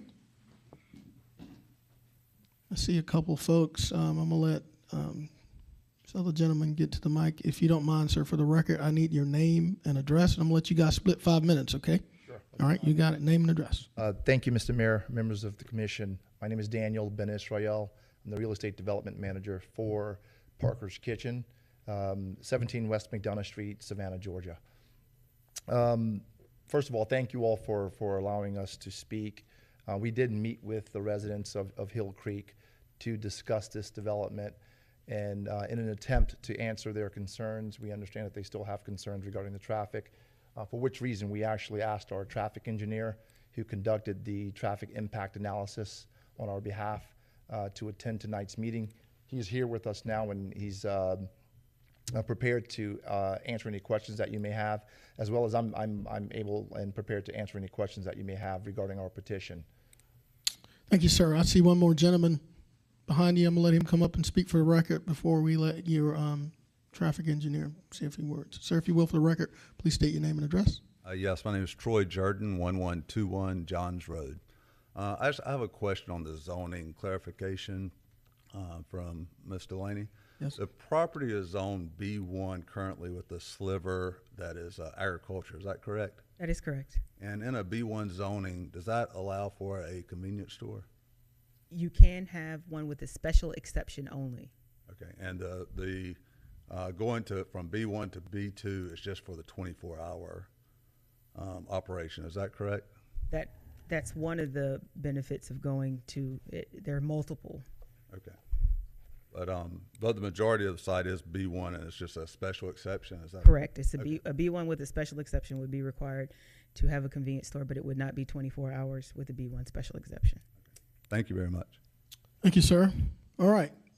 Traffic engineer, if you want to come up and say a few words, you have a remaining 4 minutes, sir. Thank you. I'll be quick. My name is Chris Maddox. I'm with SEI at 2470 Sandy Plains Road in Marietta, Georgia. We assisted with the traffic engineering study for the Parker's development for this location. I just want to answer two quick kind of questions or concerns from the constituents. In opposition, one is in regards to the growth rate used for the study area for the study.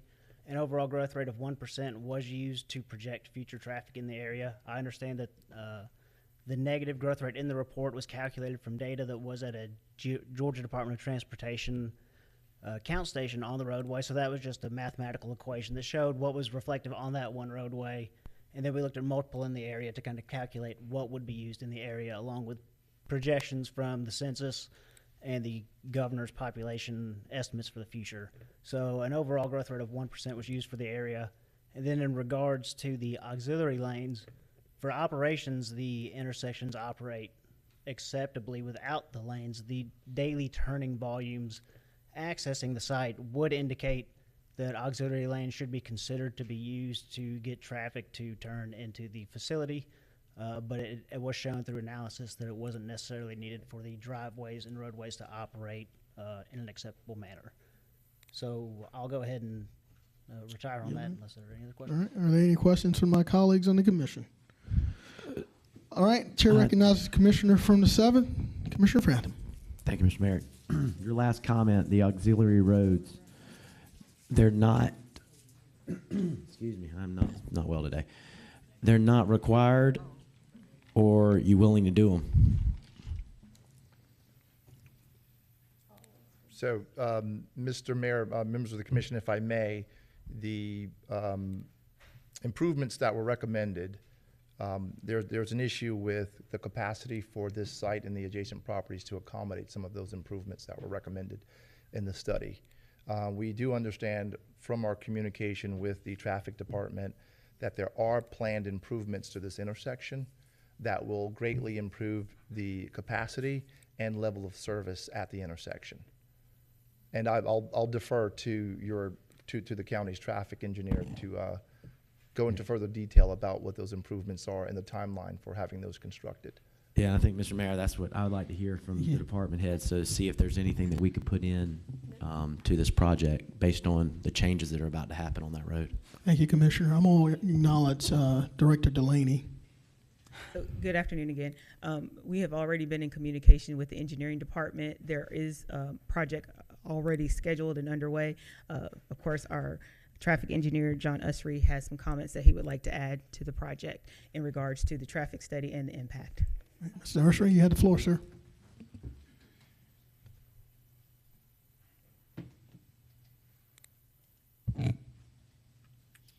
Thank you so much. Good afternoon, Mr. Mayor, Commissioners.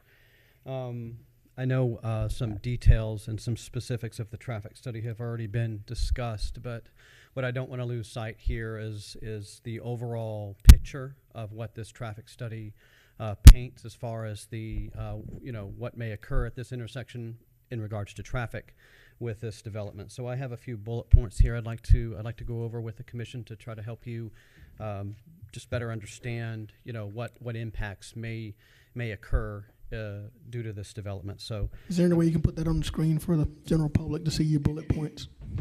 I only have one copy. You only have one copy. So, but I'd be happy to show. I'd be happy to provide it in any way you would feel comfortable with. All right, wait 1 second, because I think this is important. We want to make sure that the audience gets an opportunity. I can read it from here. Got you. Okay. Okay. All right.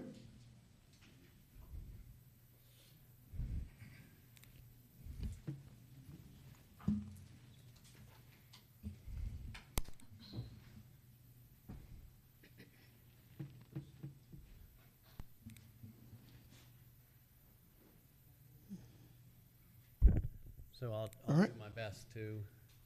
There you go. There we go. Sorry, my eyes aren't what they used to be.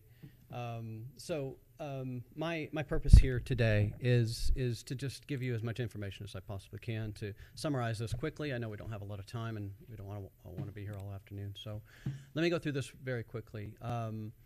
In the zoning changing request, all studies and associated review comments are based on the preliminary concept, which we've already been over that. This is not based on a final design, and that sort of information will be worked out after the zoning is approved, if the zoning is approved. The traffic study is not required at this stage in the process, but the developer did provide it at their discretion. Based on the comments presented, I believe that we are fixating on some of the small details and missing the big picture. I just mentioned that. Before I begin, I wanted to remind everybody that there was an active bank at this site. It did have multiple drive-through teller lanes, so although not as much traffic is going to be generated by a gas station, it did generate a decent amount of traffic, so the site was occupied at one time. I have reviewed the traffic study, and I've even hand-checked several of the calculations. They are correct. Many of the calculations, even then, some of the ones that have been brought up earlier, you just take the historical data, you take the raw data, you plug it into an equation, and you come up with a number, and that's what's been reported in this traffic study. I also wanted to remind everybody what a level of service is. It's been mentioned a few times. In traffic engineering, very simply, a level of service is a measure of delay, or how congested is this intersection, or how congested is this roadway, or how congested is this lane. So just to remind everybody, level of service is an indication of how congested something is. It's a measure of delay. We give it a grade in traffic engineering, much like you get in grade school, A to F. A is free flow traffic, no delay. F is very congested, a lot of delay. So hopefully that scale gives you an idea of what we'll be talking about here in a minute. Wheeler Road is currently classified by the state of Georgia as an arterial street. So that's the highest level of classification you can get for a local roadway. It's not a freeway or anything like that. But for local streets, an arterial is the highest level classification you can get. It currently experiences 32,000 vehicles per day. So that's an average day on a day of the week. There's about 32,000 vehicles that will travel along Wheeler Road. In accordance with the traffic study, this development will draw approximately 4,000 visitors per day, or generate about 4,000 trips per day. It is important to note that the visitors to this proposed development will mostly come from traffic that is already in the area. The traffic study indicates that we're not going to draw 4,000 new cars to this area. It hopes to draw from the 32,000 that are already there. The intersection of Wheeler Road currently operates at an average level of service D. And I have some more clarifications in that. In an urbanized area, as traffic engineers, we actually strive to maintain a C or a D. Now, if we were in a rural area, that would be a different grade. But for an urbanized area, a C and a D is acceptable. It's when you have a lot of traffic and you have limited capacity, this is what we hope to achieve. So I'm not saying it's great, but it's also not terrible. This intersection is busy, but it operates under normal guidelines.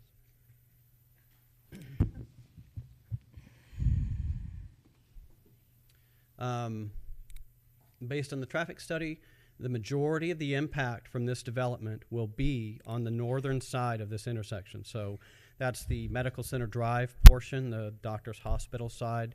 There will be impacts to the entire intersection. To say that there wouldn't be would be dishonest, but there will be impacts to the entire intersection, but the majority of the impacts will actually affect Doctor's Hospital more than just about anybody else. There will be impacts felt on the Augusta West Parkway side of the intersection, but they will be minor when you compare them to the Doctor's Hospital side. Currently, I think a lot of the residents that have already spoken, and they have concerns about one particular movement in this intersection, and that is the left turns from the side streets or from Medical Center Drive or Augusta West Parkway, turning left onto Wheeler Road in both directions. That turning movement, that one movement during the PM rush hour has a level of service E. So again, A to F, so E is only one step above F. So that one turning movement does have a considerable amount of delay. And so I understand that the concern regarding adding additional traffic to that one particular turning movement. But again, overall, the intersection operates at a level of service D most of the time. One thing I did want to bring up that has been mentioned a few times, but I don't think has been discussed prior to today, is the Augusta Engineering Department years ago recognized that the Wheeler Road corridor has significant traffic impacts, and we needed a project to improve that. We can't widen the road. There's no way to add capacity. So we've already commissioned a project that's been in design for several years. And this project will improve the intersections, and it'll improve specifically some of the pedestrian infrastructure like sidewalks and ADA ramps. But for this zoning petition today, what I wanted to highlight was the intersection of Augusta West Parkway and Wheeler Road we're going to reallocate the lanes in the, that are as you approach the intersection. So one thing we're going to do, and I even have a copy of the plan if you'd like to see it, I can put it up on the screen, is that we're going to add, instead of a single left turn lane on Medical Center Drive and Augusta West Parkway, we're going to add a second left turn lane on both of those approaches. So we're essentially doubling the capacity. And as you see in my little bullet point there, number 5, the calculations show that if we do that, and we'll do some signal modifications, and if we do that, the existing level of service E that everyone experiences, the delay that they experience, will be improved to a level of service C, which is very good for this type of intersection. And so that improvement is already underway. That this project is not something that I'm talking about 5 or 10 years down the road. This is already 90% done with the design. We're in the right-of-way phase, and we anticipate early next summer, late spring, early summer, that the project will be advertised through procurement. Thank you, sir. Can you put that on the screen as well, please? Thank you.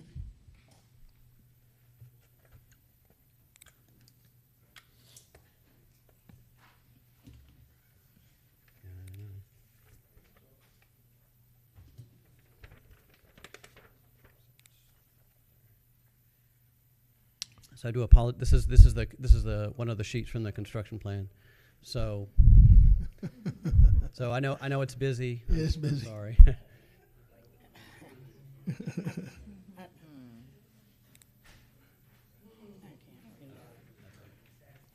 All right. So this is the proposed improvement. You can see that we're adding 2 left turn lanes on Augusta West Parkway and 2 left turn lanes on Medical Center Drive. Okay. And this is long before this zoning petition ever came up. We've identified this as an issue, and so that's what we hope to do at this intersection, along with some signal modifications. And what's the timeline on this again before I open the queue? What is the timeline on this completion of this project? Well, we hope to advertise it next summer. We'll have to go through the bidding process, and then it'll be a couple years under construction, just like the downtown TIA projects. All right, ladies and gentlemen. All right, guys. All right, so we got a few questions from some colleagues in the queue. I'm going to start and give the floor to my commissioner from the 3rd, Commissioner McKnight. Yes, this is Mr. Ushery. Let me ask you again, has the city itself done an independent traffic study, or have you just reviewed it? I've reviewed it. We don't do independent traffic studies for private development. Okay. All right.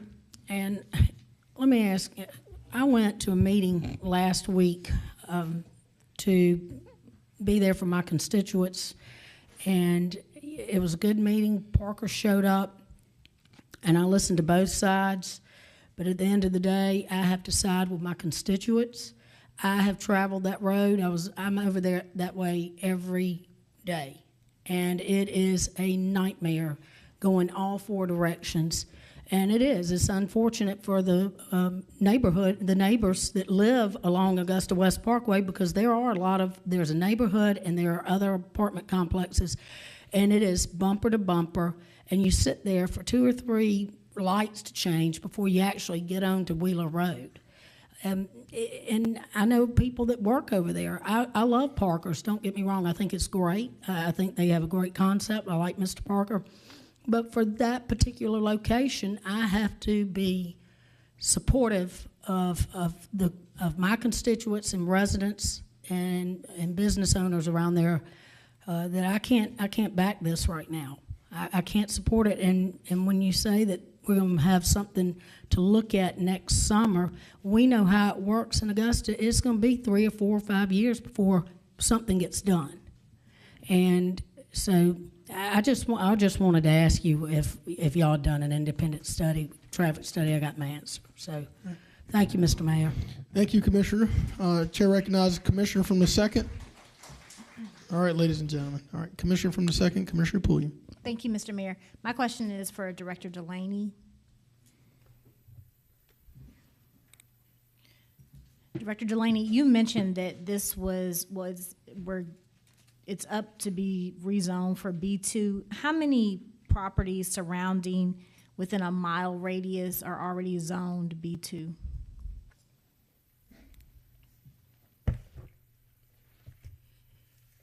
Let's see real quick here. If you look in your packet under item 3, it's labeled page 95 at the bottom. You'll see a image of what the existing zoning is. For those in the audience, I'll try to put it on the screen real quick.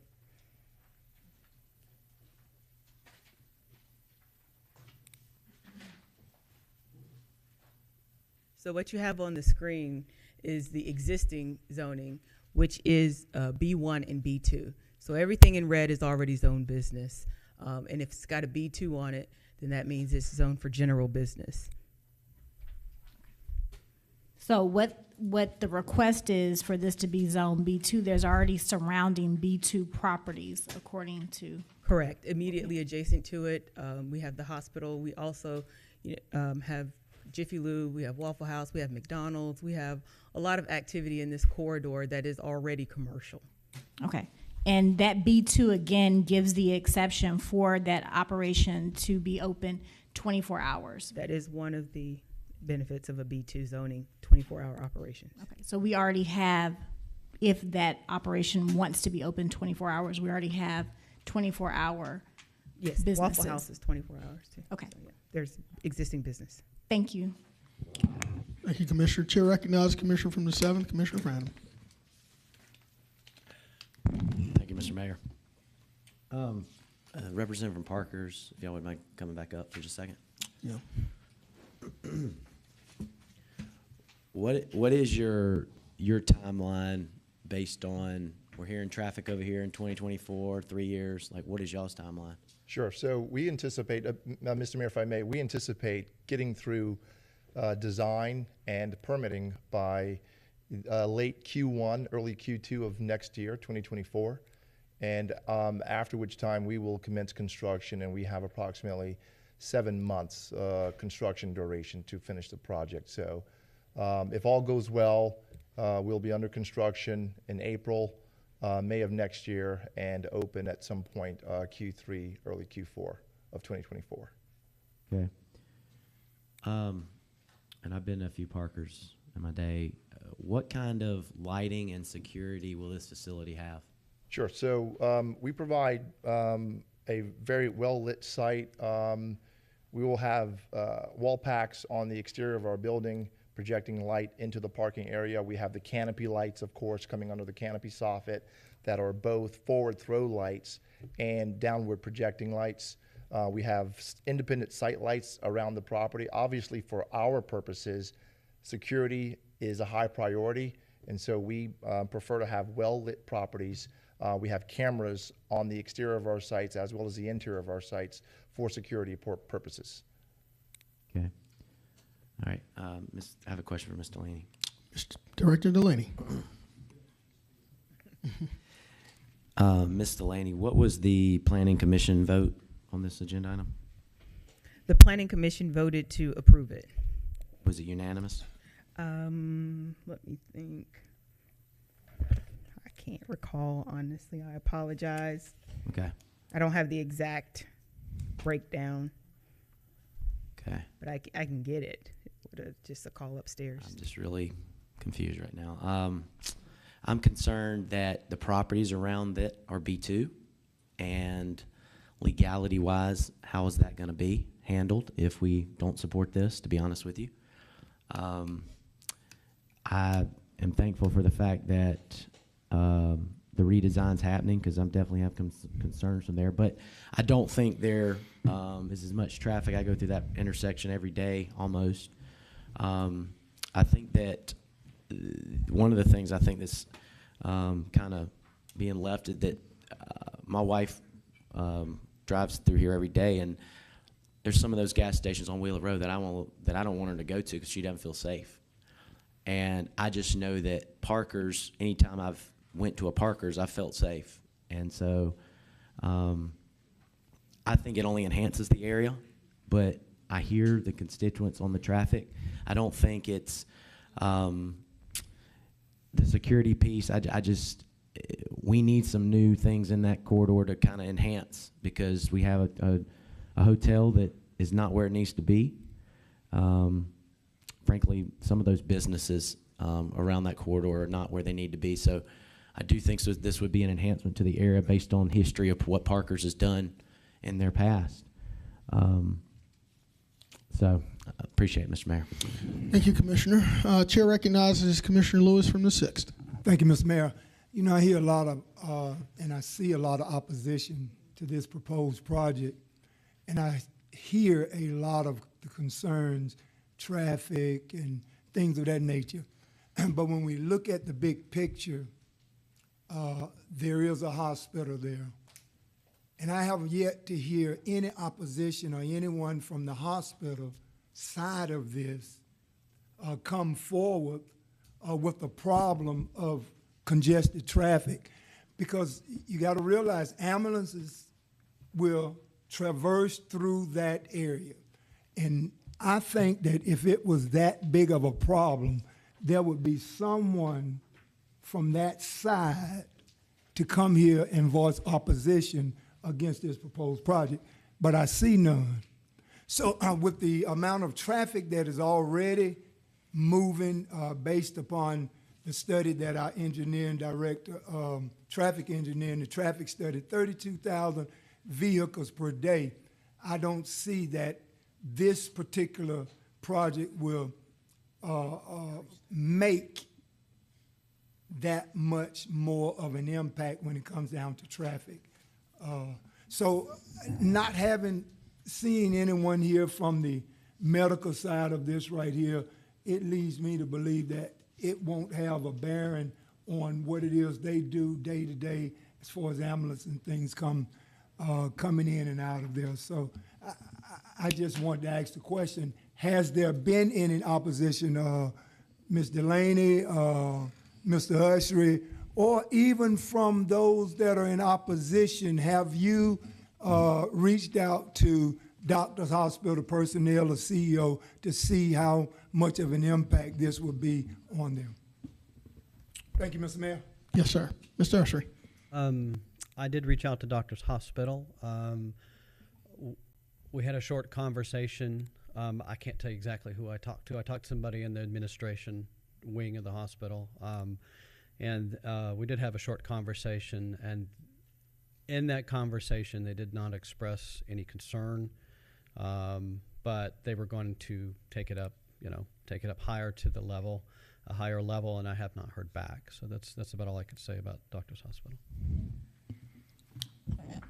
Director Delaney. The Planning and Development Department did not receive any concerns from any business entities in the vicinity. All right, Ms. Sharon, you've used your 5 minutes. I'm going to give you like 30 seconds. You got to come up here, though. 30 seconds. I likewise spoke with Doctors Hospital. I talked to the COO on a couple of occasions. He told me they were very concerned about it, that they were going to discuss it, but they may not be willing to come out publicly against it. I think because you don't see them here does not mean that they don't think there's going to be an impact on the ambulance trying to get through all of that traffic and get to their hospital. Thank you, They ma'am. may not want to speak publicly. Thank you, ma'am, for that. You're welcome. Commissioner from the 5th, sir, you have the floor. Yes, sir. How's everybody doing? I want to let you know that I love each of you. Sometimes we have to make hard decisions. Sometimes we have to make decisions that we believe are good for Augusta. Sometimes the community that we have to make a decision for is, not really willing to wrap their head around what you have to do when you are sitting commissioner and making decisions for folks and what have you. It seems like we haven't had anybody who really wants to make a motion, but I am. And anyone, when I make a motion, I always say we can vote it up or we can vote it down, or somebody can make a substitute motion. But my motion now is to approve this agenda item. All right, Madam Clerk, we have a motion. Is there a second? Second. There's a second from the commissioner from the 1st. I still see my colleague, Commissioner Frantham, in the queue. Sir, if there's something you'd like to. Yeah, I think it's important I say this. I've had conversations with Doctors Hospital, and they're fully supportive because it gives them an outlet for their employees to go and have dinner after hours, and that's the reason they're so supportive of it. So I think that's important that y'all know that. Thank you, Commissioner. Commissioner McKnight. I would like to say I'd like to do a substitute motion and not to approve this, but I don't know if I'm going to get a second at this moment. All right. Commissioner from the 3rd has put forth a substitute motion. Is there a second? Seeing that there's no second, that motion fails. Madam Clerk, we're voting on the original motion to approve with the proper second. So voting, colleagues.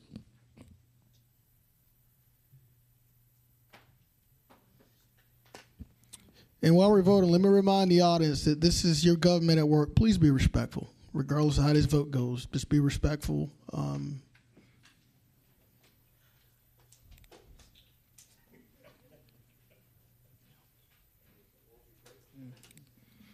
All right, Madam Clerk.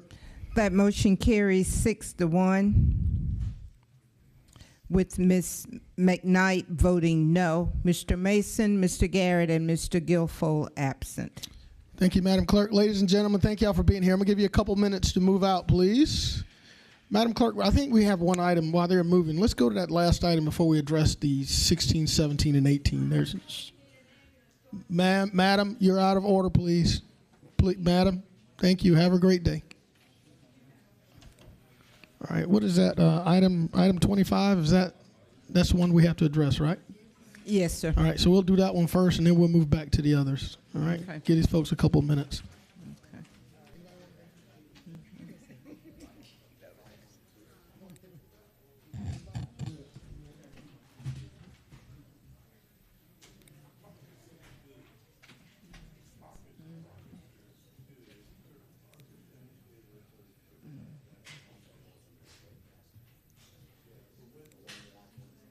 Mrs. Bonner.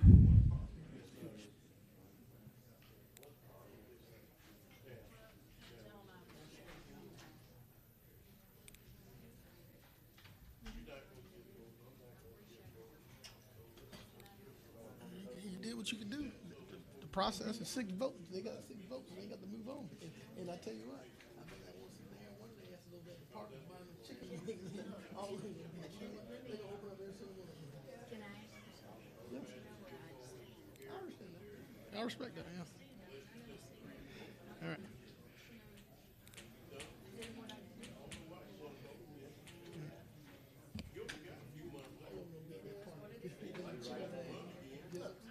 Ready? Ready? I think we are ready. All right, colleagues, let's get through this. Madam Clerk, let's continue. I think we're going to item 25. Ms. Walton?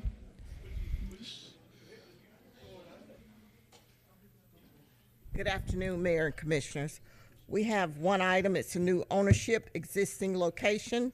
It's alcohol number 23-34. It's a request by Yuvashabin Patel for a retail package beer and wine license to be used in connection with In and Out Market Lottery Store located at 2657 Barton Chapel Road. This application has been approved by Planning and Development and the Sheriff's Office. Do we have any objectors to this alcohol petition? Are there any objectors to this matter? Madam, seeing none, let's continue. My name is Urvashi Ben Patel. My address is 411 Pottery Drive, Augusta, Georgia, 30907. All right, I see. Motion to approve. Second. All right, I have a motion and a second. Seeing no further colleagues in the question in the queue for discussion, let's vote.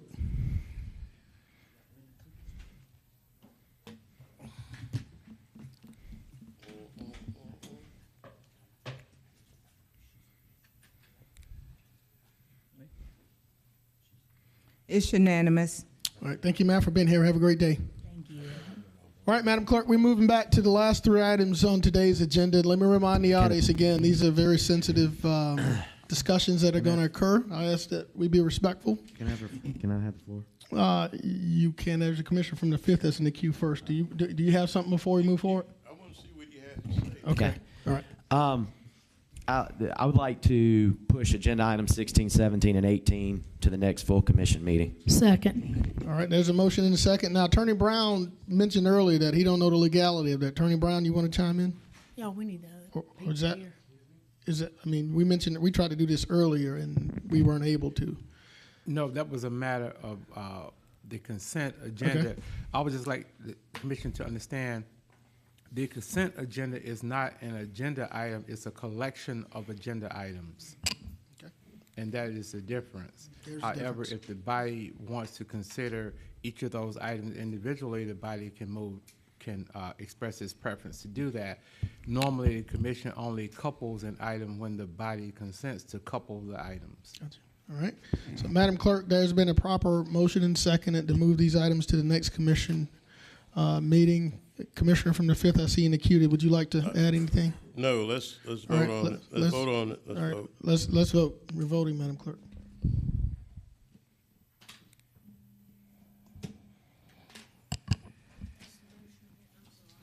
Move them to the next full commission meeting. I believe that's October 3rd. That's it.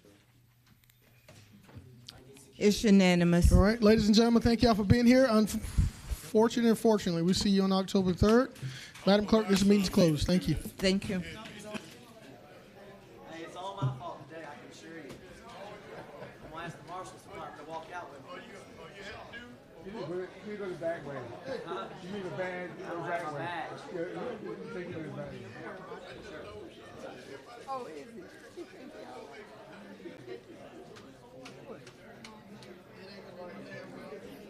Oh, no. And this one.